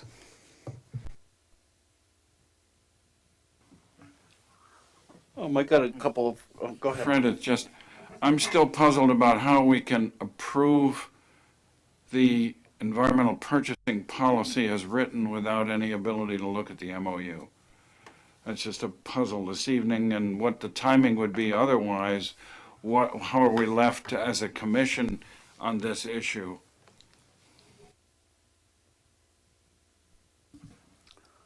I agree with Matt that if you're going to be collecting all of these organics, it makes sense to bring it back, in some kind of useful form, and not just have it go away and never see it again. So it strikes me that this is a really good opportunity for the city to encourage community gardens. If you can get a good quantity of this and use it in a public garden space. Transition Sonoma Valley had shown a number of movies that showed various cities in France that had community gardens all over the place. So this would be a great opportunity to do something like that. And I'd also suggest that, if agricultural interests are going to kind of offset this, that priority be given to small truck farmers, rather than, and it just occurs to me that wine ag may not have a use for it because they need like a certain pH and a certain type of stuff. And when they prepare a soil, typically they like strip off a lot of stuff and just have a particular type of soil, so they may not be able to even use this. So I think that it could be a real good boost to small food producers too in the valley. So I think that's a good idea. And then just kind of backtracking on the yug factor, when people say sorted Sonoma, it sounds like sorted Sonoma. So I just couldn't help but notice that. And for the I'm smiling, you can't tell. for the city having to procure electric vehicles and also off-road equipment and gas-powered tools, I'm troubled by the caveat of unless programmatically and financially feasible. That seems to me to provide the city with a way out of dealing with getting battery-powered equipment for public works or EVs, and so I don't really like that unless programmatically and financially feasible. I think that's too much of a get-out-of-jail-free card, and it would be better if the language could be a little more encouraging to actually buy that stuff rather than to give a get-out-of-jail-free card, because that avoids the hard choices, and it doesn't seem to me that it's really serious in complying with the intent of it. I know there's sort of a technology transition time, where heavy trucks that the city might need in a flood emergency or a fire emergency, if you run out of gas, you can always keep the gas tank full, but the battery charge might run out, so people are kind of scared of it. But I think for the other type of off-road equipment and tools like weed whackers and whatnot, that I would get rid of that unless programmatically or financially feasible, because the city passed leaf blower ordinance, and they made a lot of low-income Latino gardeners buy like $500 leaf blowers, and so there was no unless programmatically or financially feasible for those guys when that ordinance went in. So I don't think that the city should leave itself and out there while they have a law on the books that makes poor gardeners have to buy a $500 leaf blower. So that would be my feedback on that. Do I see any more clarifying questions here? Richard? Nope, I'm satisfied with the motion. Well, I'm curious about how we pass this motion with all of these questions, and do we have to make a whole series of amendments to the motion? Well, just to clarify, so there is no motion on the table yet, and the motion would be, because you're making a recommendation as to what to do with that. Well, the appropriate motion would be to recommend that the city council approve the EPP. The problem I'm having is without seeing the MOU, it's an empty shell that we're approving with some state statutory language in about .08 and so on, but without any real teeth to it until we know what's in the MOU. And the danger is this is all moving so quickly, I don't know that we'd have another bite at this compostable apple. Have we moved past clarifying questions into discussion here? Not until you put a motion. Okay, well, forward. maybe we should go to public comment first, and Yes, then we'll public comment first. then we'll come back and discuss this a little bit more. Is there any public comments on the internet? No, Chair Albach. Thank you, Wendy. Well, we'll bring it back here for discussion. Nope, motion. Motion, sorry. Order of operations. Well, we can make a motion, and the way that this flow chart is, that we can discuss and then make another motion. we don't have to be locked into the motion that we make. So would anybody like to chance a motion here? I move that we approve the environmental and preferable procurement policy for municipal operations and send it to the city council. I second. I'm sorry, who seconded that? Okay, thank you. And could I make a friendly amendment? That's up to the person that made the motion. I'd like to make a friendly amendment that the gas-powered tools be consistent on off-road with the city leaf blower ordinance. I would second that friendly amendment. In order to get it into the motion, I think that's needed. That's in the sense, Travis, that it's required. It's not unless programmatically or financially feasible. So I'm not following. Could you word that for me? Because it was more of a concept, but I need something concrete. Well, the language in the procurement here says, that the city has to procure, a battery-powered tools and equipment or electric vehicles if unless programmatically or financially feasible. And so my line of reasoning here is that the city leaf blower ordinance did not say that to the gardening community. It said you have to get this stuff. And when you went to look at battery-powered leaf blowers at Friedman's, they were like $500. And so that was a mandatory. And so what I would like to do is make this procurement policy be consistent with the leaf blower mandatory for the battery-powered equipment. Maybe not for electric vehicles, but for the other stuff that's analogous to what the gardening community is using, is to make it mandatory for the city. For clarifying, some of that in dealing with this is, for example, backhoes.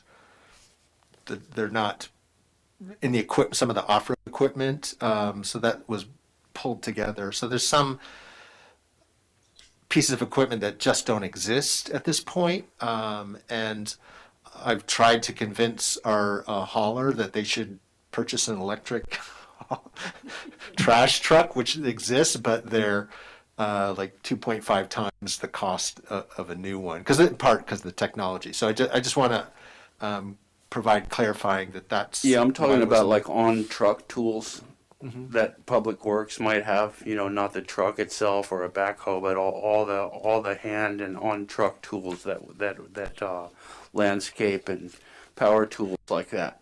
And one other point, isn't that a state requirement? Is that a recent state law that all equipment like that has to be electric? I see city public works with all kind of gas. No, it just was passed this couple months ago. Yeah. So why does this say that you don't have to do it unless programmatically or financially feasible? Then if it's a state law, then you'd it doesn't go get into rid of that. It doesn't go into effect for like 2 or 3 years. I was just providing that for context, but. For me, it's a fairness issue. Is that if city gardeners in the city are going to have to be forced to buy battery-powered tools for their business, but then the city leaves themselves an out for the exact same tools because they say it's not programmatically or financially feasible, that's just not fair. And just to clarify, so you're saying specifically what type of tools? I'm just trying to get the word. On-truck tools. On-truck tools. So can I, for point of clarification here, I'm reading, this is page 62 of the packet. For maintenance equipment, which includes but is not limited to lawnmowers, weed trimmers, chainsaws, hedge trimmers, the city will procure battery electric when available in a comparable equipment category where programmatically and financially feasible. So that's what you're referring to. Lawnmowers, weed trimmers, chainsaws, and hedge trimmers, etc. So first of all, I would like to say that I would like to propose that that 8.4 be added. The city will purchase only electric leaf blowers. period. If we require it from the residents, we should require it from and then, now, in terms of the phrase, where programmatically and financially feasible, in situations like this, in other, legislation and ordinances, that's a kind of a loosey-goosey term, where programmatically and financially feasible. So perhaps it should be rewritten where the cost is no more than, perhaps it's I've seen language with things such as where the cost is no more than 25% greater than the equivalent gas-powered appliance, or something like that. Or, to be more specific. Obviously, we don't want to tell them that they have to buy a electric garbage truck when it costs 2.5 times as much. But if it's, $300 for a gas leaf blower and $385 for an electric leaf blower, and what's good for the goose is good for the gander. What's good for the public should be good for the city council. So those are a few comments which would all require, I think, rescinding the ordinance and rescinding the motion and completely entering a new motion. I think that's a great point, Matt, because what that gets to is that the leaf blower ordinance is only about leaf blowers. So that's what I wanted to make it consistent with. So I think that would be clean, and I would withdraw that friendly amendment and say that that it only apply to leaf blowers for the city, Travis. So Wendy just commented that they're prohibited. They're prohibited in the city, gas blowers, so the city's not purchasing them. But the city uses gas-powered leaf blowers. I've seen them in the cemetery using them. Okay, So they are for private citizens, but the city reserves the right for itself to have them. So I'm just saying when that if we want to make this consistent with the leaf blower ordinance, then all we need to do here is just have a friendly amendment that say that everything can be programmatically and financially feasible except for leaf blowers, that the city has to buy electric leaf blowers or battery. I do believe when the debate about the electric leaf blower ordinance was when it was happening, the city was strictly for residential use. It did not apply to city maintenance. The city was in that ordinance. The city was still permitted to use electric leaf blowers, and I think was still permitted to use gas leaf blowers, and I think now it's time for us to impose the same restriction on the city maintenance that the city has imposed on the residents. And in support of this friendly amendment, I would simply add the language that consistent with the city's climate emergency declaration, because moving to electric mandates is consistent indeed with the signals we're sending. So, Aren't we good at making trouble over here? so we have to go back to the original friendly amendment that Commissioner Blattner has to accept. But I'm not quite, so it is, could you provide the specific? Okay, we didn't get a second on that, so it's still kind of in process of the friendly amendment. So if I'm gonna withdraw that friendly amendment because it wasn't seconded yet and it's still in process, then in the spirit of our discussion, I just want to make it consistent with the city leaf blower ordinance so that the city would be required to buy battery-powered or electric leaf blowers as part of this procurement ordinance. So that would be consistent with the leaf blower ordinance, and then Commissioner Morrell wanted to add another, which I'll let him say. But so I just wanted to say I would like to have the let's see, this is the environmentally preferable procurement policy with a friendly amendment that the city must buy battery or electric powered leaf blowers.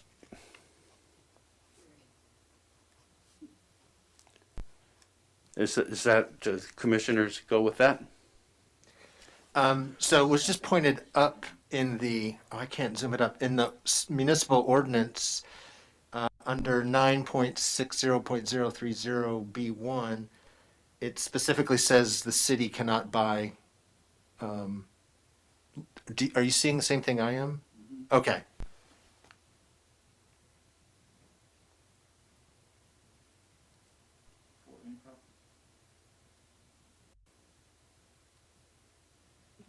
This seems to refer to property owners rather than the city.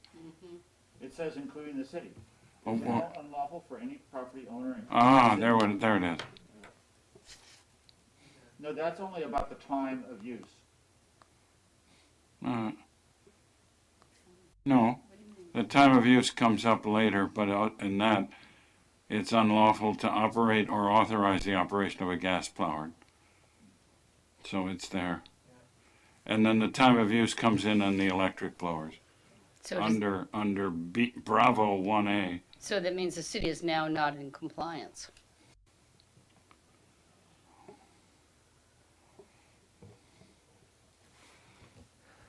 That's, I can't answer to that, but that's definitely that's getting away from what we're talking about here. So if it appears that the city is not allowed to use gas-powered leaf blowers, then that's another issue that, to be taken up in another place. So in that case, my friendly amendment wouldn't apply, but maybe Commissioner Morell's friendly amendment Well, might. I have a totally different friendly amendment to suggest to Commissioner Blattner to add the language, as soon as it's available, the city will provide a copy of the draft MOU by email to all CSEC commissioners. That would require a second from another commissioner, of course. I'd be happy to second that. Thank you, John. I'm happy Thank to you, accept the John. amendment. Thank you, Kimberly. I mean, the idea is this is all moving quickly, and we're not going to get another chance to comment on it, so at least we get to mandatory see it in its draft form in case it's horrible or otherwise lovely, and we can comment thereon.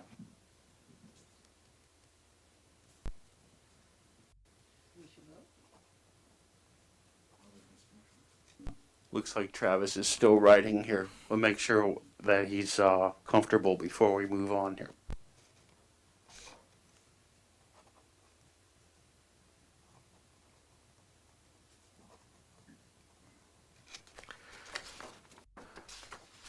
So this is what I have. So with the friendly amendment, so the CSEC approves the EPPP policy. I'll spell it out. Provided that the city will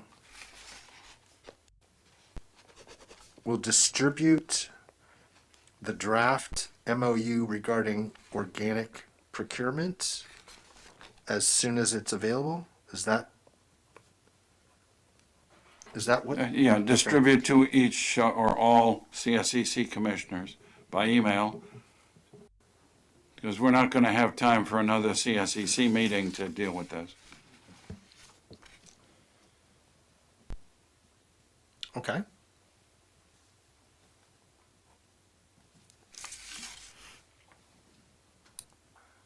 Got it all square, Travis? I believe so. Can we have roll call vote, please? Commissioner Alabak, Yes. Commissioner Blattner, Yes. Commissioner Donnelly, Yes. Commissioner Metzler, Yes. Commissioner Morell, Aye. Commissioner Weiss. Yes. Okay, it passes unanimously 6-0. Okay, well, now we move on to agenda item 4, CSEC members' reports and comments. Bye, Ken. Thanks for coming. Thank you.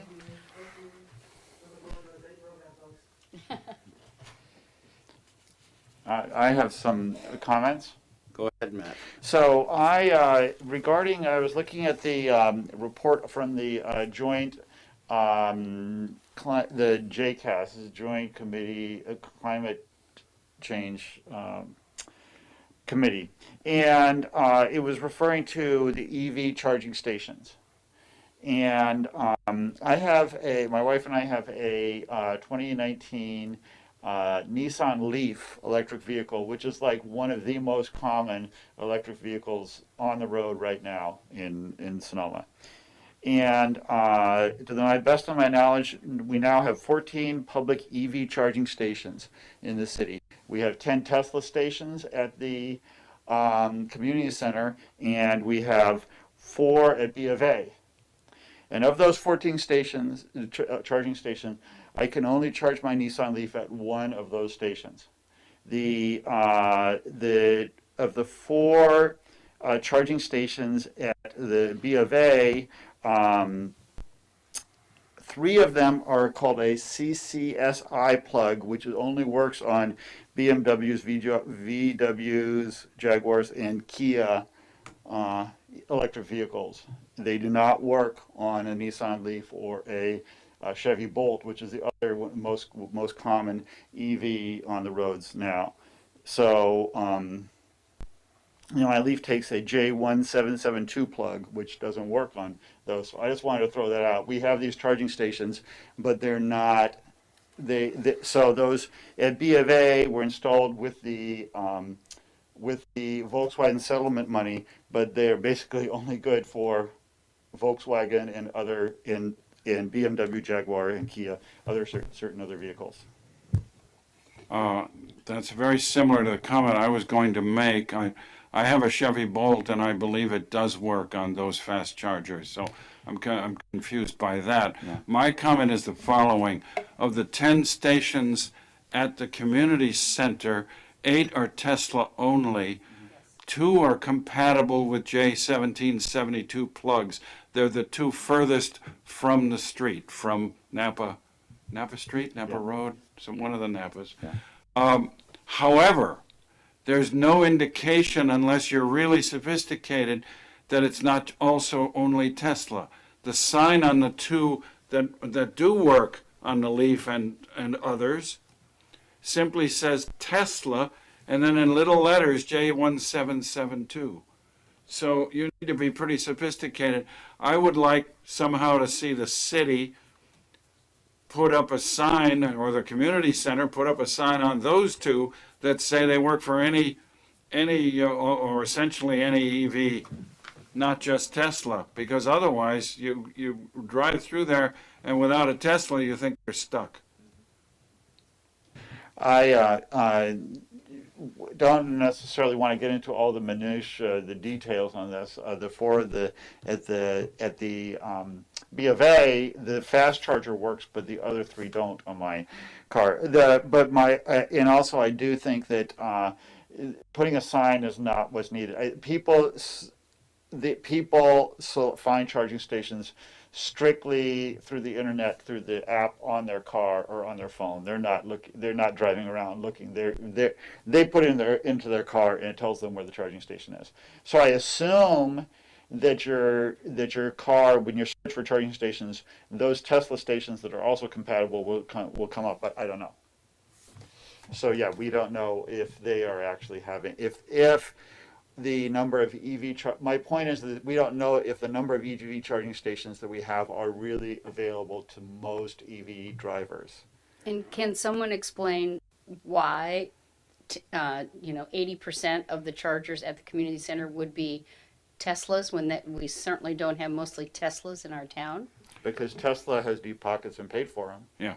Throughout the system, Tesla owners have access, as part of buying a Tesla, to a large number of Tesla-funded chargers. Mm-hmm.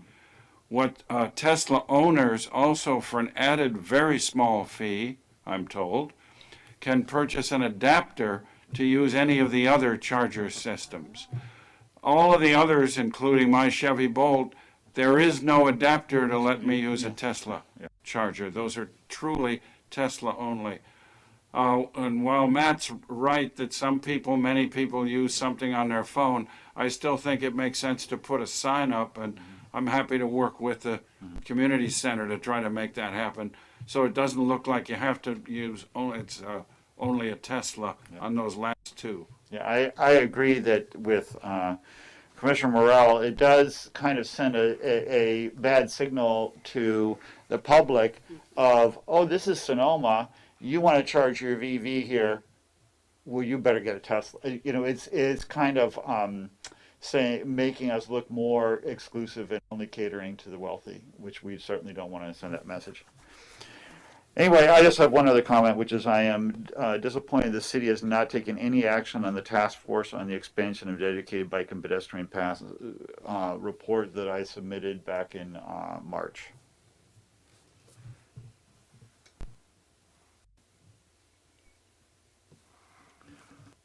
I might have one comment.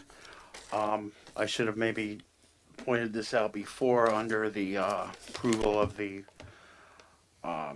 past agenda, but I noticed that that we had made a motion to have city events, the greenhouse gas consequences of city events be on a future agenda, and I didn't see that on the future agenda that we had, so I don't know if we can backtrack and put that into a future agenda of ours, or you know what happened with that. I don't know. I hate to say it's not my department, but because that's under the special events manager, so I really don't know what's happened with that. So if we could just look at our future agenda and make sure, because we did make a motion to have that be on a future agenda, and then when I saw the, I didn't see that on a future agenda. So if we could just make sure that gets on there somewhere as we moved before. Okay. I have a question, which is, when is the next scheduled meeting of the joint committee on the JCAS, the Climate Action Committee? I believe it's tentatively scheduled for the second Wednesday in December. And when will we get notice that that's a reality in terms of December scheduling that gets busy? Every month gets busy, but Yes. December has a certain excitement. I will advance that to find out. Mm-hmm. I don't think we do public comments on this, do we, Travis? No. Okay. Only a few agendize something.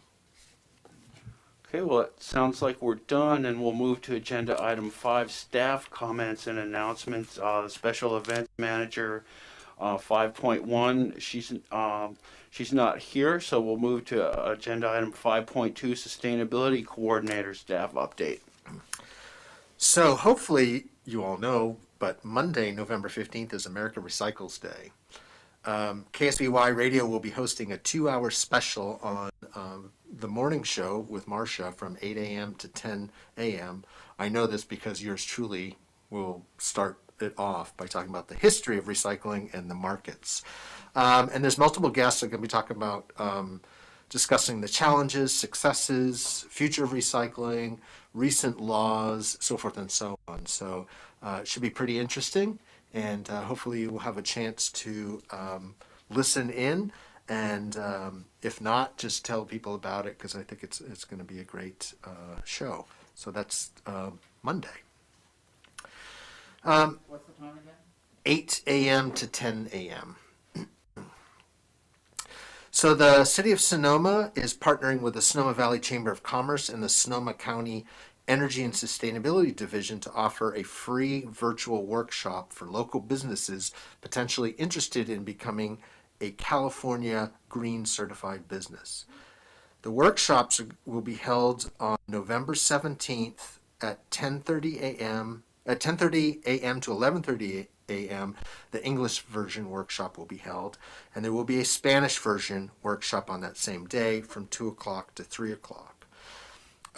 So we would greatly appreciate if you could help spread the word. I know we've put notices out, PSAs on KSVY. I've tried to reach out to Luz. I don't believe I've been successful yet, but it would be great to get people to participate, to at least learn about it, because this was one of the tasks on the city's sustainability work plans from 2 years ago. But obviously, this has been a low priority because of COVID and so forth and so on. But we selected November because it's kind of in between post wine harvest and before holiday shopping. And the registration links are posted on the city's sustainability website. So if you go there and just scroll down at the bottom, each link for the English version and the link for the Spanish version are there. Also on Saturday, November 20th from 9 a.m. to 5 p.m. at the Sonoma Community Center, there's a free mattress collection event that's going to be held. No appointment is necessary. And as well, a free electronic waste collection event. So if you want to finally get that stuff out of your garage, your computers, phones, chargers, the VCR, whatever, that event's going to be held from Friday through Sunday, November 19th, 20th, and 21st, also at the Community Center between 9 a.m. and 5 p.m. So basically, the e-waste collection is Friday, Saturday, Sunday, but the mattress is just that Saturday, one day only. And finally, back in November 2020, city staff commenced an energy efficiency upgrade assessment project. We applied and got a technical assistant grant specifically for municipal buildings to identify energy efficiency opportunities. I've talked about this a little bit, but we're progressing. So we have now completed 2 separate energy assessments and have identified large-scale lighting upgrades for City Hall, the Corporation Yard, the Fire Department, and the Police Department as the best likely option from an energy savings and cost savings. So we continue to make progress on finalizing the report and finalizing recommendations that will be presented for subsequent approvals. That is all I have. Fred, could I go back to a comment that I didn't get to make as a commissioner, or is that out of order? We'll have to ask our staff here. I think if you just did a voice vote and asked if you could go back to that, that would suffice. Is it all right with everyone if we go back for that? Yes. Yeah. Yes. Thank you. The question I had is, the council had their retreat and they were rethinking the performance and the scope of each commission's mandate, including the tree committee. I thought I saw that there was going to be a dialogue then with the council and the various commissions that are being impacted by this. Is that something that's in the works, or? Well, that was I understood that was the subject of the one that was scheduled between the CSEC and the city council that had to be postponed, but they are meeting with the other as joint sort of workshops. Yes. So we'll still have that meeting, the CSEC? I believe so. It'll be sometime early next year. Okay. That's all I know at this Okay, point. thank you. And as long as we've opened this back up, is there any way that we can find out if Public Works is still using gas-powered leaf blowers? Yeah. And you could let us know that if they are or not. Yeah. Okay, well, I think we have arrived at agenda item 6, adjournment. So thank everyone for coming, and we'll see you all next time. Thank you. Good job, Mr. Chairman.